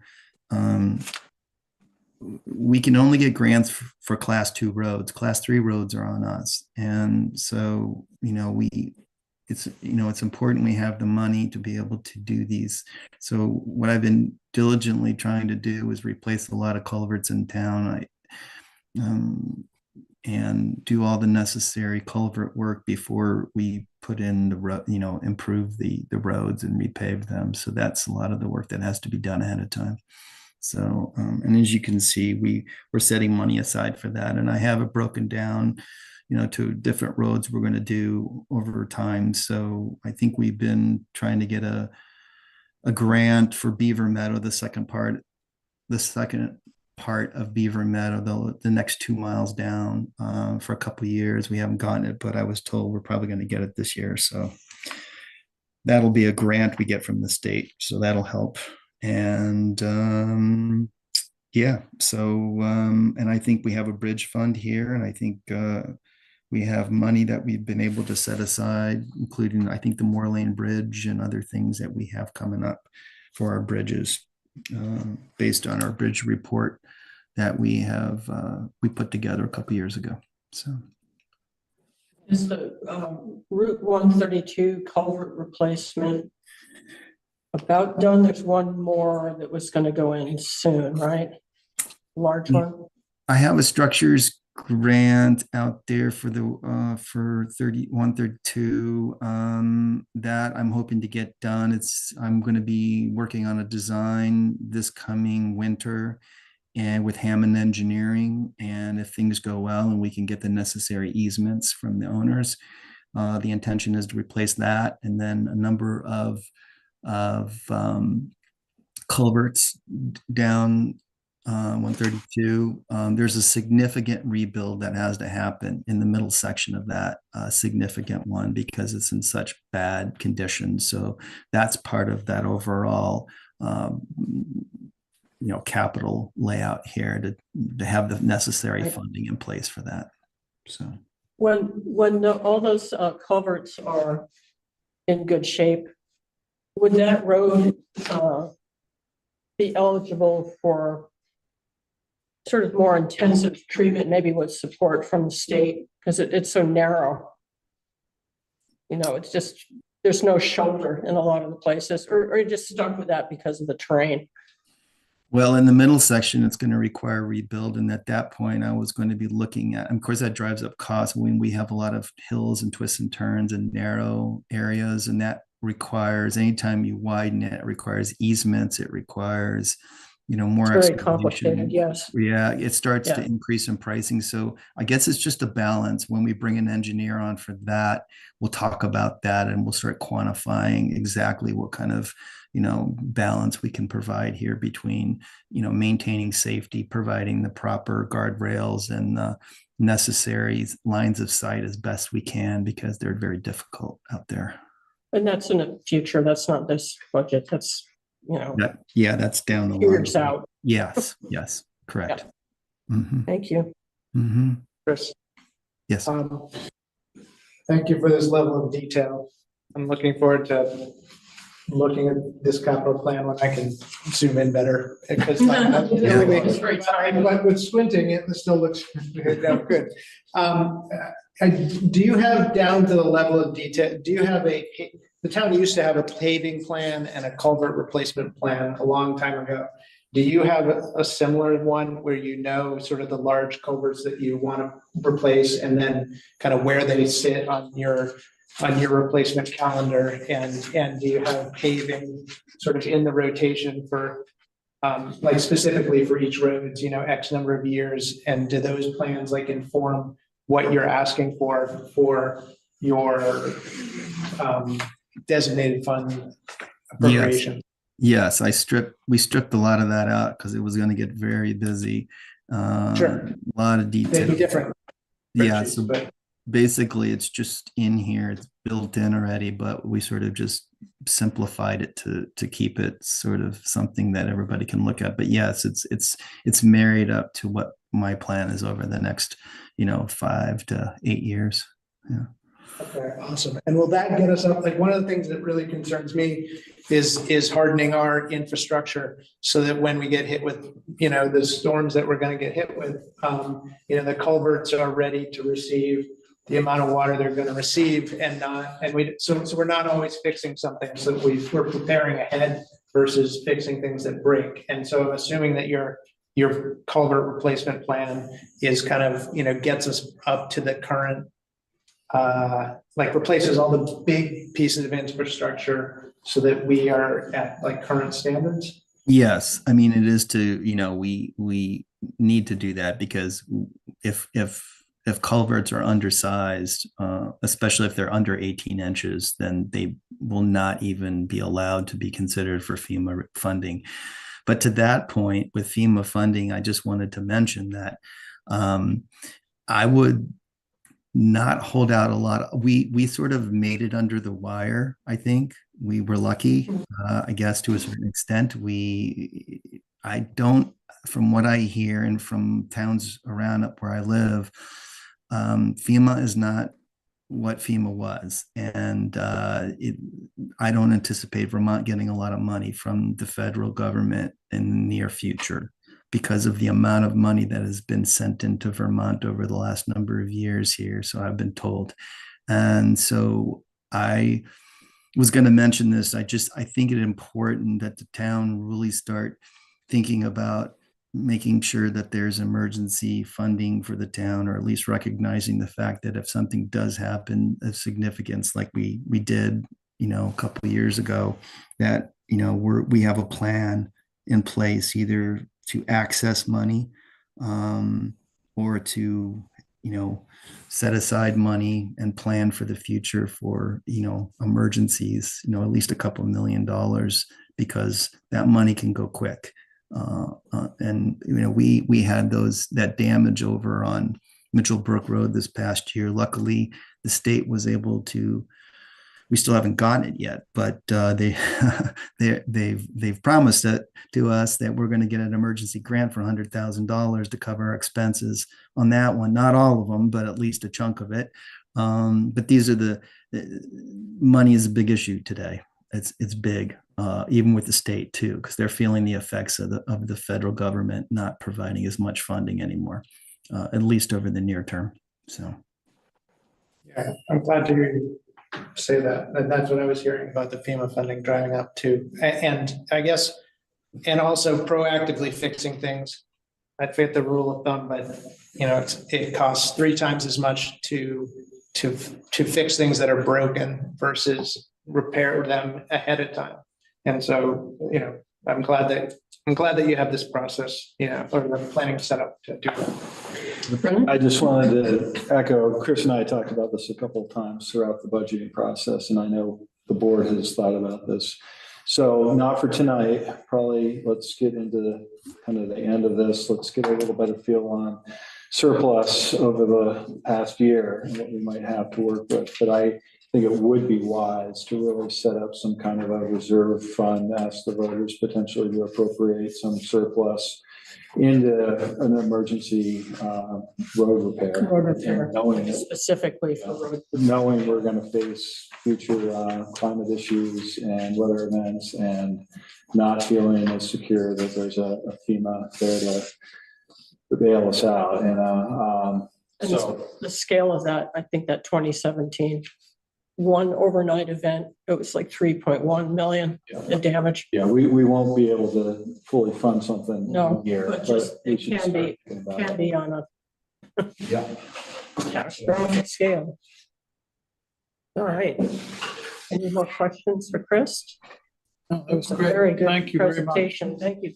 Good Thanks, work. Chris. Very You're good work, Chris. Thank you. And thanks, everybody. All right. Yep. Well, have a Good good night. have a good Thanksgiving if I don't chat with any of you before. You too. All right. Bye-bye. Okay, so that I think closes out our budget presentation for tonight. Oh, one more question? One more question. Sure. When I was going through these earlier, I noticed that the employer-related expenses and operational expenses tended to total 100%. But under recreation, you've got employer-related expense of 93.98 and program of 61.65. So I'm assuming one of those is got the, that caught my eye too this afternoon when I was looking at it. I think those are two parts of the budget, actually. oh, okay. That's The only one that doesn't total. Yeah, I'll have us take a second look at that, but you're right, it doesn't. It's way over. So quick question about progress here. When are we going, like, if we want to up something or reduce it, when should we bring that up? So my feeling would be the first meeting in December, which would be the 10th. We'll have had the chance to have heard from everyone as requested. You've heard, again, some people talk about, geez, I wanted to try to keep this as tight as I possibly could, but if I didn't have to work under a mean town manager, I would have asked for tasers or, as an example. So that might be a time when we could say, okay, what if, like if that was an important thing for the majority of the board, we could add an increase back into this. And again, still be able to have some time to see how does that impact total budget numbers. Questions for now? I'm sure it will come up. Yeah, that sounds great. I'm having this in advance, having the capital plan. I know that it's hard to get all the timing stuff and everything in the packet. If it's possible ahead of the next, everyone else that's showing up, if we could have their capital plans in the next packet, that'd be awesome. Yeah, so what I'm expecting is because of this tight turnaround, so obviously we're probably not gonna have a packet ready to go out on Friday. We would need to have a packet out by Monday evening, by 24 or 48 hours before. So hopefully end of day Monday would be the very latest. And yes, had we had a little more time to finalize things, we would have liked to have gotten this thing out into the packet. And so these will be an FYI in the packet, and then we'll have the other capital, which again, is going to be more simplistic. Other than the fire department, everything is really small compared to this. So we should be able to do that. Great, thank you. Yeah. And did people, I guess I'm asking the board, was this effective? Like, is this the model that seemed to work well, where we do Yeah, the so far so good. operational piece and then go into the capital? Very good. It's Glad excellent. it worked. Thank you, Marcia, again, for being the toddler there. Glad to do it. Okay, ready to move on? All right, so our next item is the Family Place Gingerbread Festival alcohol waiver request. And it's just a request for a waiver, so we just need a motion for that, actually. Yeah, I move to approve Family Place's request for a waiver of the town of Norwich alcohol ordinance to permit vinous, and malt beverages in Tracy Hall during the Gingerbread Festival preview party on December 5, 2025. And a second, second, okay, let's have a vote. Marcia, how do you vote? Yes. Chemo? yes. Matt? Yes. And I'm a yes. And that one is taken care of. And then we have the police department spending requests. There's your video equipment. Put the chief back up. On done this. So as you're aware, we've got a new police vehicle in the line being made right now. It has taken us a bit, and I know you identified that this was the first year we had the video equipment kind of expense in our budget. Motorola will even tell you that they hate their billing system. It took us a while to get it straightened out, so I really held off on this, on adding anything to it until we got what we already had straightened out and matching up with our contract. This will be an initial expenditure of just under $6,200 for the equipment to be provided and installed. And then the ongoing expense year over year is an increase of $1,845, which was included in our budget request. It all seems a reasonable number for what we're dealing with. Our cruisers with cages in them have three pretty doggone spiffy cameras in them. So, and the whole brain and everything that connects them up. So that's my request. All right, any questions? Simple question. In your write-up, you said this video equipment has more than paid for itself already. So it's paid for itself before we purchased it. Well, That's not what you meant, but, and in what ways does it pay for itself? well, again, I think, we feel, of course, we have a very regimented, mandated way that we have to deal with complaints, but one of the best ways that we can deal with a complaint is to go, so here's what you actually did. Would you like to reconsider? And we've done that a couple of times. A lot of information changes, a lot of feelings change when all of a sudden they're in high definition. So, and like I said, I'm happy to share some of the things that have gone to court and been adjudicated with you if you'd like to see them. Happy to do that.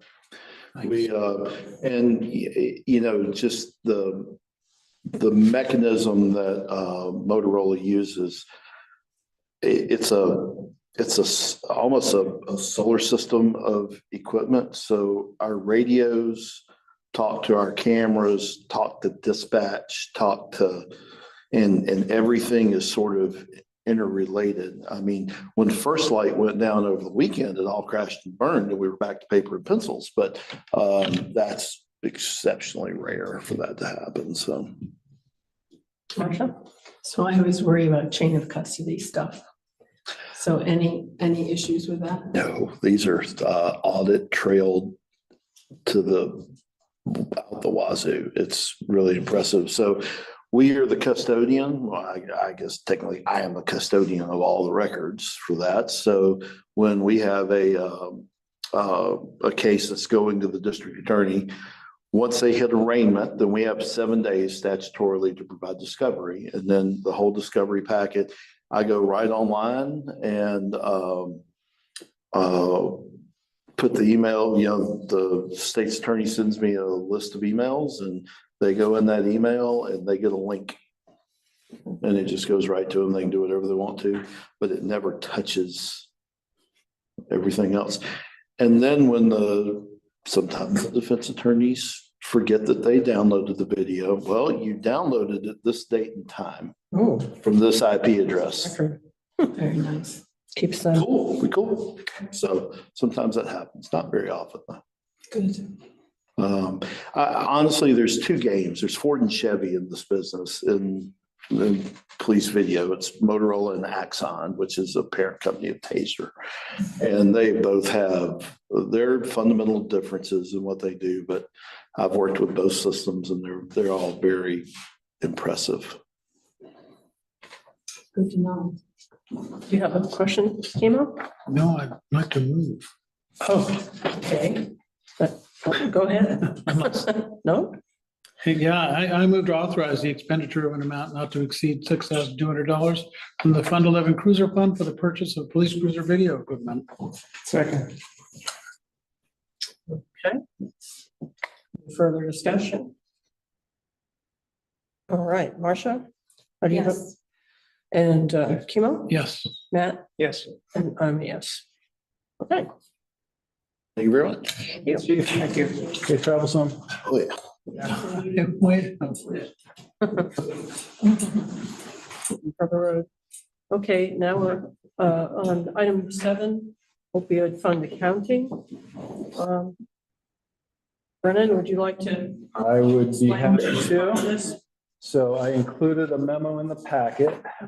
So following the last meeting when we were talking about potential uses for the opioid funds that we control, Matt, I think it asked, can we get an explanation of how we should be accounting for this? Because we have to this point received revenues through the settlement funds. We've tracked the revenues as they've come in, but they've come in just to the general fund and they've stayed in the general fund over multiple years, unfortunately. So what I am proposing here is that the select board create a designated fund, which we would call the opioid settlement fund. And the purpose of that fund would be to accept payments through the national opioid settlements and then to distribute the payments in whole or in part to allowable remediation purposes. So as we've discussed in prior meetings, we have two types of funds. We have a reserve fund, which is voted on by the town voters. Money goes into that fund. The select board is able to use that money for the purpose stated. But if you were ever to change, if you ever wanted to move that money somewhere else, you would have to go back to the voters and have them vote to move it to some other place. So it's kind of like set there. And the timing of that is that wouldn't happen until town meeting day in March. The benefit, I think, of the designated fund, one, we already know what the purpose for this money that's coming into the town has to be. It has to be for a remediation of opioid purpose. So with that, we could also, if a designated fund is created, conceivably move the money that we still had in the general fund for fiscal year 25, because that has not yet been audited. We could have a journal entry that would move those funds into this designated fund like this month. And that's what we would plan to do. We would immediately be able to move all the money that we've thus far collected for fiscal year 26 into the designated fund. And then any future money that comes in, that's where it would go. It wouldn't go into the general fund. It would go into the designated fund. This month being November, Yeah. Like as soon as possible. as soon as possible. Yeah. The auditor Before would, the audit. the auditor would just need to see that we had an approval, the minutes of the meeting. Mhm. The designated fund was created for this purpose, and then we believe we still have time to make that adjustment, journal entry. And then we have an ongoing question right now, the VLCT, about how to deal with the money that was it would have been fiscal year 24. So we did receive monies there that went into surplus or went into the general fund, did not get placed anywhere. So that is a question I'd have to come back to the board with a definitive, how can we account for that money? Because obviously we want to keep this fund as whole as we can. But I don't have a definitive answer tonight on that. But I do believe, again, of the two choices of creating a fund, that the designated fund route is the most expeditious and the most useful to us at this point in time. Matt, do you have a question?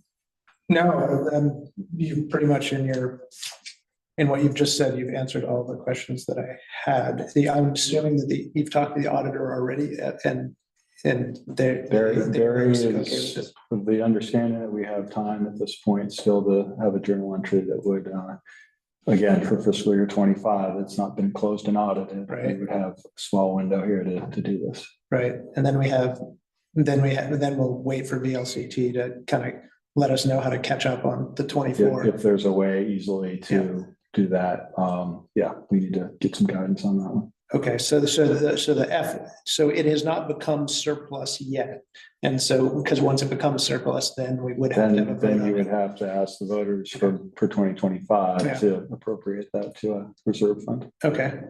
And the worst case scenario is we figure out how much we received in 24 and ask the voters to move it into our designated. I think if we went that route, which I thought about, that might be a way to do this. We would probably at that point have to create another fund because the voters, I'd have to check for sure. I don't know that voters can move money by vote and it not be a reserve fund. And that's not what we're doing.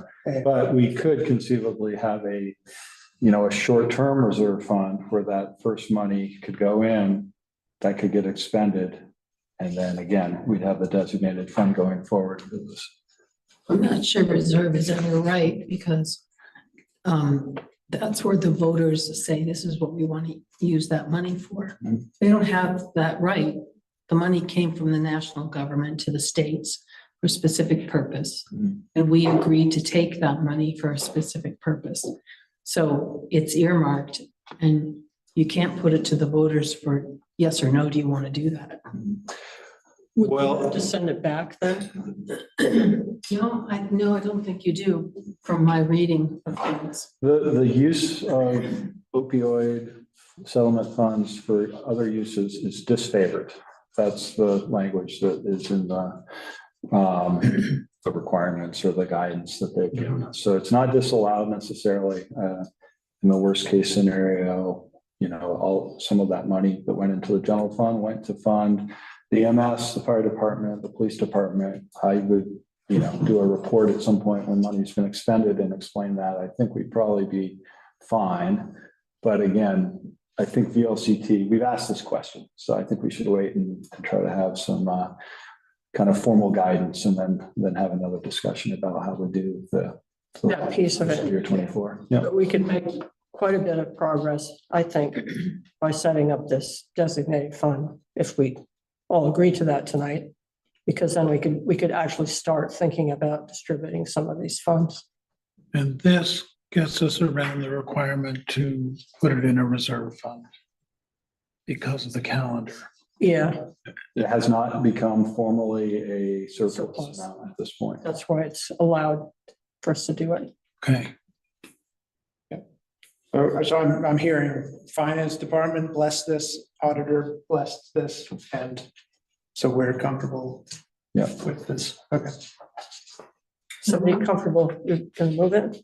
I move to create a designated fund called the Opioid Settlement Fund for the purpose of accepting payments dispersed from the national opioid settlements and distributing such payments to allowable opioid remediation purposes. Is there a second? Second. Any further discussion? Hearing none, take a vote. I'm sorry. Oh, Allowable, how are we defining allowable? I think they define allowable. That's their word.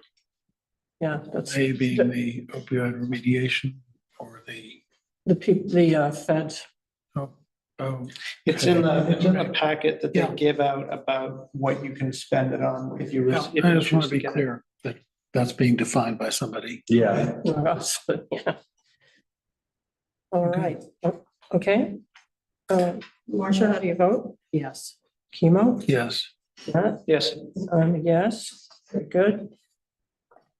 Okay, step closer. to Action on that. The next item is approving the minutes of October 22nd. Are there any amendments to the minutes proposed? I think there were epic minutes with about 15 beautifully presented pages. Kudos to Jenny. Yes,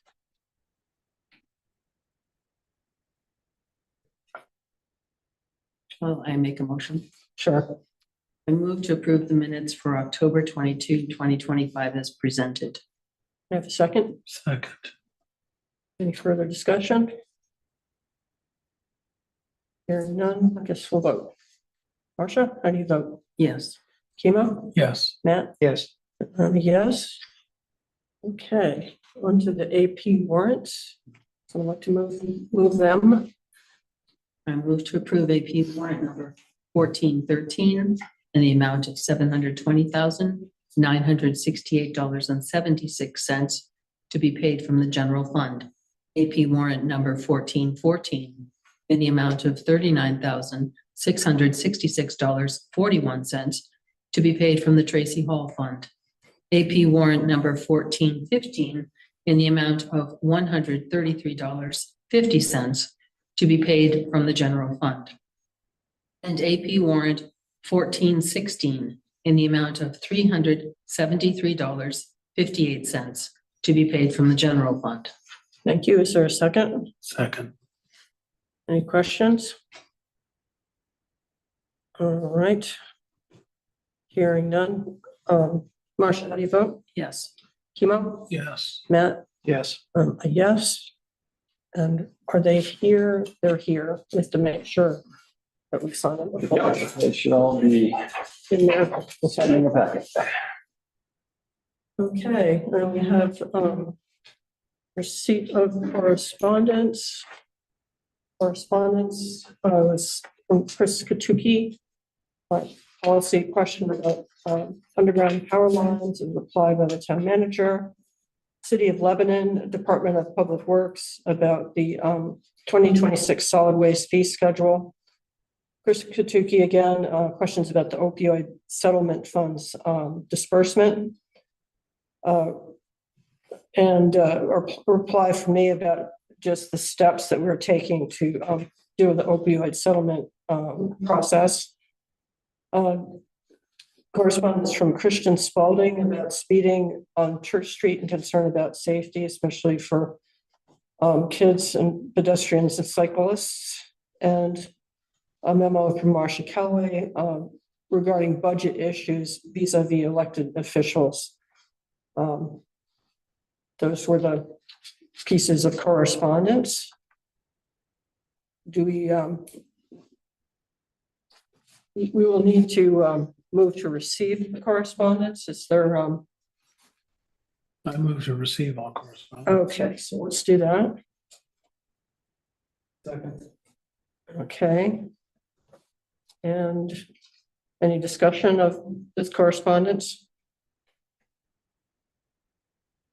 I might pull up the Marcia's memo as possible when we're talking about the agenda, just to see if we might want to have an agenda item based on the information in it. But we can think about that. We have to receive the correspondence first, so. All right, so let's vote on that. Marcia Yes. and Kimo Yes. and Matt, Yes. and I'm a yes. And because we have these back-to-back meetings, we have to do a little bit of planning because, you know, we have this meeting coming up. And I think we've resolved what information we'll have at the different meetings. So that was part of it. I would kind of like to have a agenda item where we figure out what funds to distribute, perhaps to the organizations that we heard about last time. If we're ready to do that, I think we would need to know how much is available and what would be appropriate amount for the different organizations. For instance, the fire department might need a bit less than some of the other two. We'd sort of have to figure out how to portion it out. So there would have to be a bit of preparation from perhaps the town administration, like what is the actual amount of funds available? And then what might be appropriate in terms of amounts? Like it might be a question for the fire department. I think they said kits, you know, supplies and kits for that. So that might be less than. Oh, you're talking about opioid. Yeah, I'm talking about. Oh, I'm opioid. sorry, I thought you were talking about surplus budget stuff. No. Okay. Opioid thing. So, Yeah, I think an agenda item. okay, Yeah, I just think an agenda. that would be a great next step. Okay, so that's this agenda item. So opioid distribution, and that just will need a little bit of prep. Fund distribution. Anything that there'll probably be some routine things coming in.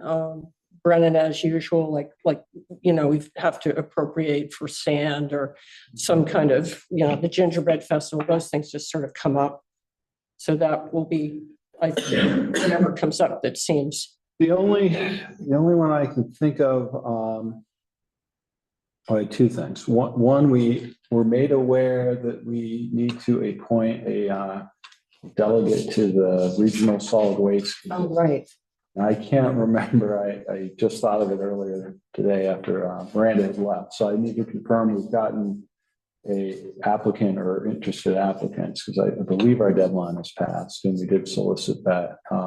But that was something that they wanted to try to get filled so that we would have a delegate when needed. And I think that solid waste committee has a person who. There was somebody that they had mentioned was interested. I just am not clear if they have, if they did apply. Okay, so there might be a little follow-up on that. Yeah, so that might be one to put in there as a question mark for that meeting. The other question I had for the board, since we are not gonna have a later meeting in November, I would suggest that we postpone the monthly reports, like the department head reports, until the first meeting in December. So Barry would have time to close out the month and work on that, as well as the budget. Okay, so delay that to December, If people are okay with that, I think that would be a good idea. delay that to December 10th, okay? Yeah, so that would be, So is that department head reports? yeah. There's a town manager report. If I have anything kind of relevant, it might be just a smaller report than usual, just to keep. it Okay, up to a speed. smaller TM report. But I wouldn't ask department heads to do their normal Right. second meeting report. And we would do that for the month of November. It would just be distributed at the December meeting.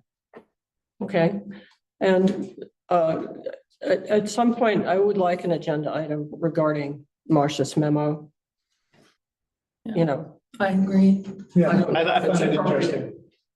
just to, so that we could discuss it and kind of understand it from the perspective of the select board and our duties to present a budget to the public.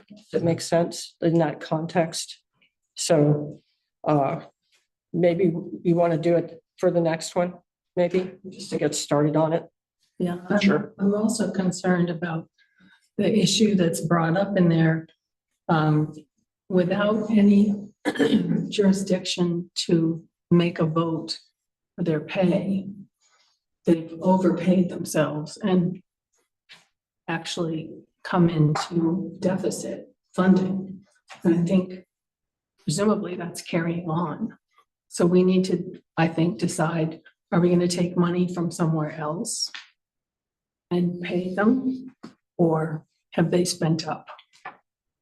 I think they're, I mean, I don't know if we want to, Marcia's kind of, you know, made her position clear. I don't know if we do take this up as an agenda item. We want to just discuss it, or we want to write something as a memo ahead of time, maybe not, maybe discuss first. It's not my position, it's It's what happened. it's the right? facts. Yeah. And so I think, as the LCT attorney said, and I can get it, I have it here, but basically we can find money from someplace else and pay them like we could decide to do for anybody. But basically, the elephant on the table is they didn't have the jurisdiction to make that decision. And now they're getting paid based on. Right, so, and that's sort of the meat of what we need to talk about at this time. If there's some action that we need to take or some statements made, so. Okay.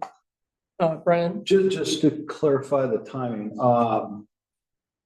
so the opioid, like uses of the opioid funds, I think is what we were talking about there. Would you want to push that back until December so we can have time to make those adjustments, make sure that we have a designated fund set up with the amount of money? yes, that's more comfortable. I think it's a Yeah. pretty tight Okay, turnaround to do so it. we'll put that one back to December 10th. Okay. I think that's reasonable.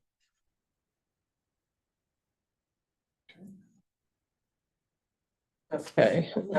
So December 10th. Okay, but the listers one, I think, for the next meeting. So that's two things for next meeting then. Opioid and, No, regional solid waste right, agenda yep, listers.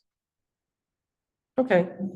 I don't think we need to add anything else on. No, Things always. because the next meeting is going to be all the rest of the department heads. Yes, So we don't want to overload it. Can I ask a process question? Presumably anybody could apply for the regional solid waste position. Does the solid waste committee have any sort of input to that? Or is just? No, we solicited through the usual listserv and posting. And so anybody who had an interest could volunteer to take that position. It wouldn't have to be part of the solid waste committee necessarily, although Right. they had informed us that there was someone on that committee that did have an interest in volunteering. So, So they're aware anyway. yes. We've also just a little bit of a shout out to Neil Fulton, who, you know, dedicated himself to that for many years. So Well done. Yeah, he warned us last year. This was coming. We're in denial. Now it's getting closer. Okay. I think that's it for number 11. We want to move number 12, adjournment. I move to adjourn the meeting. Second. Okay. Let's vote. Marcia, Yes. Emo, Yes. Matt, Yes. and I'm a yes. And what is it? 8:45. Actually, this is the first time we have now finished Pretty much. ahead of schedule. I know, it's. So when I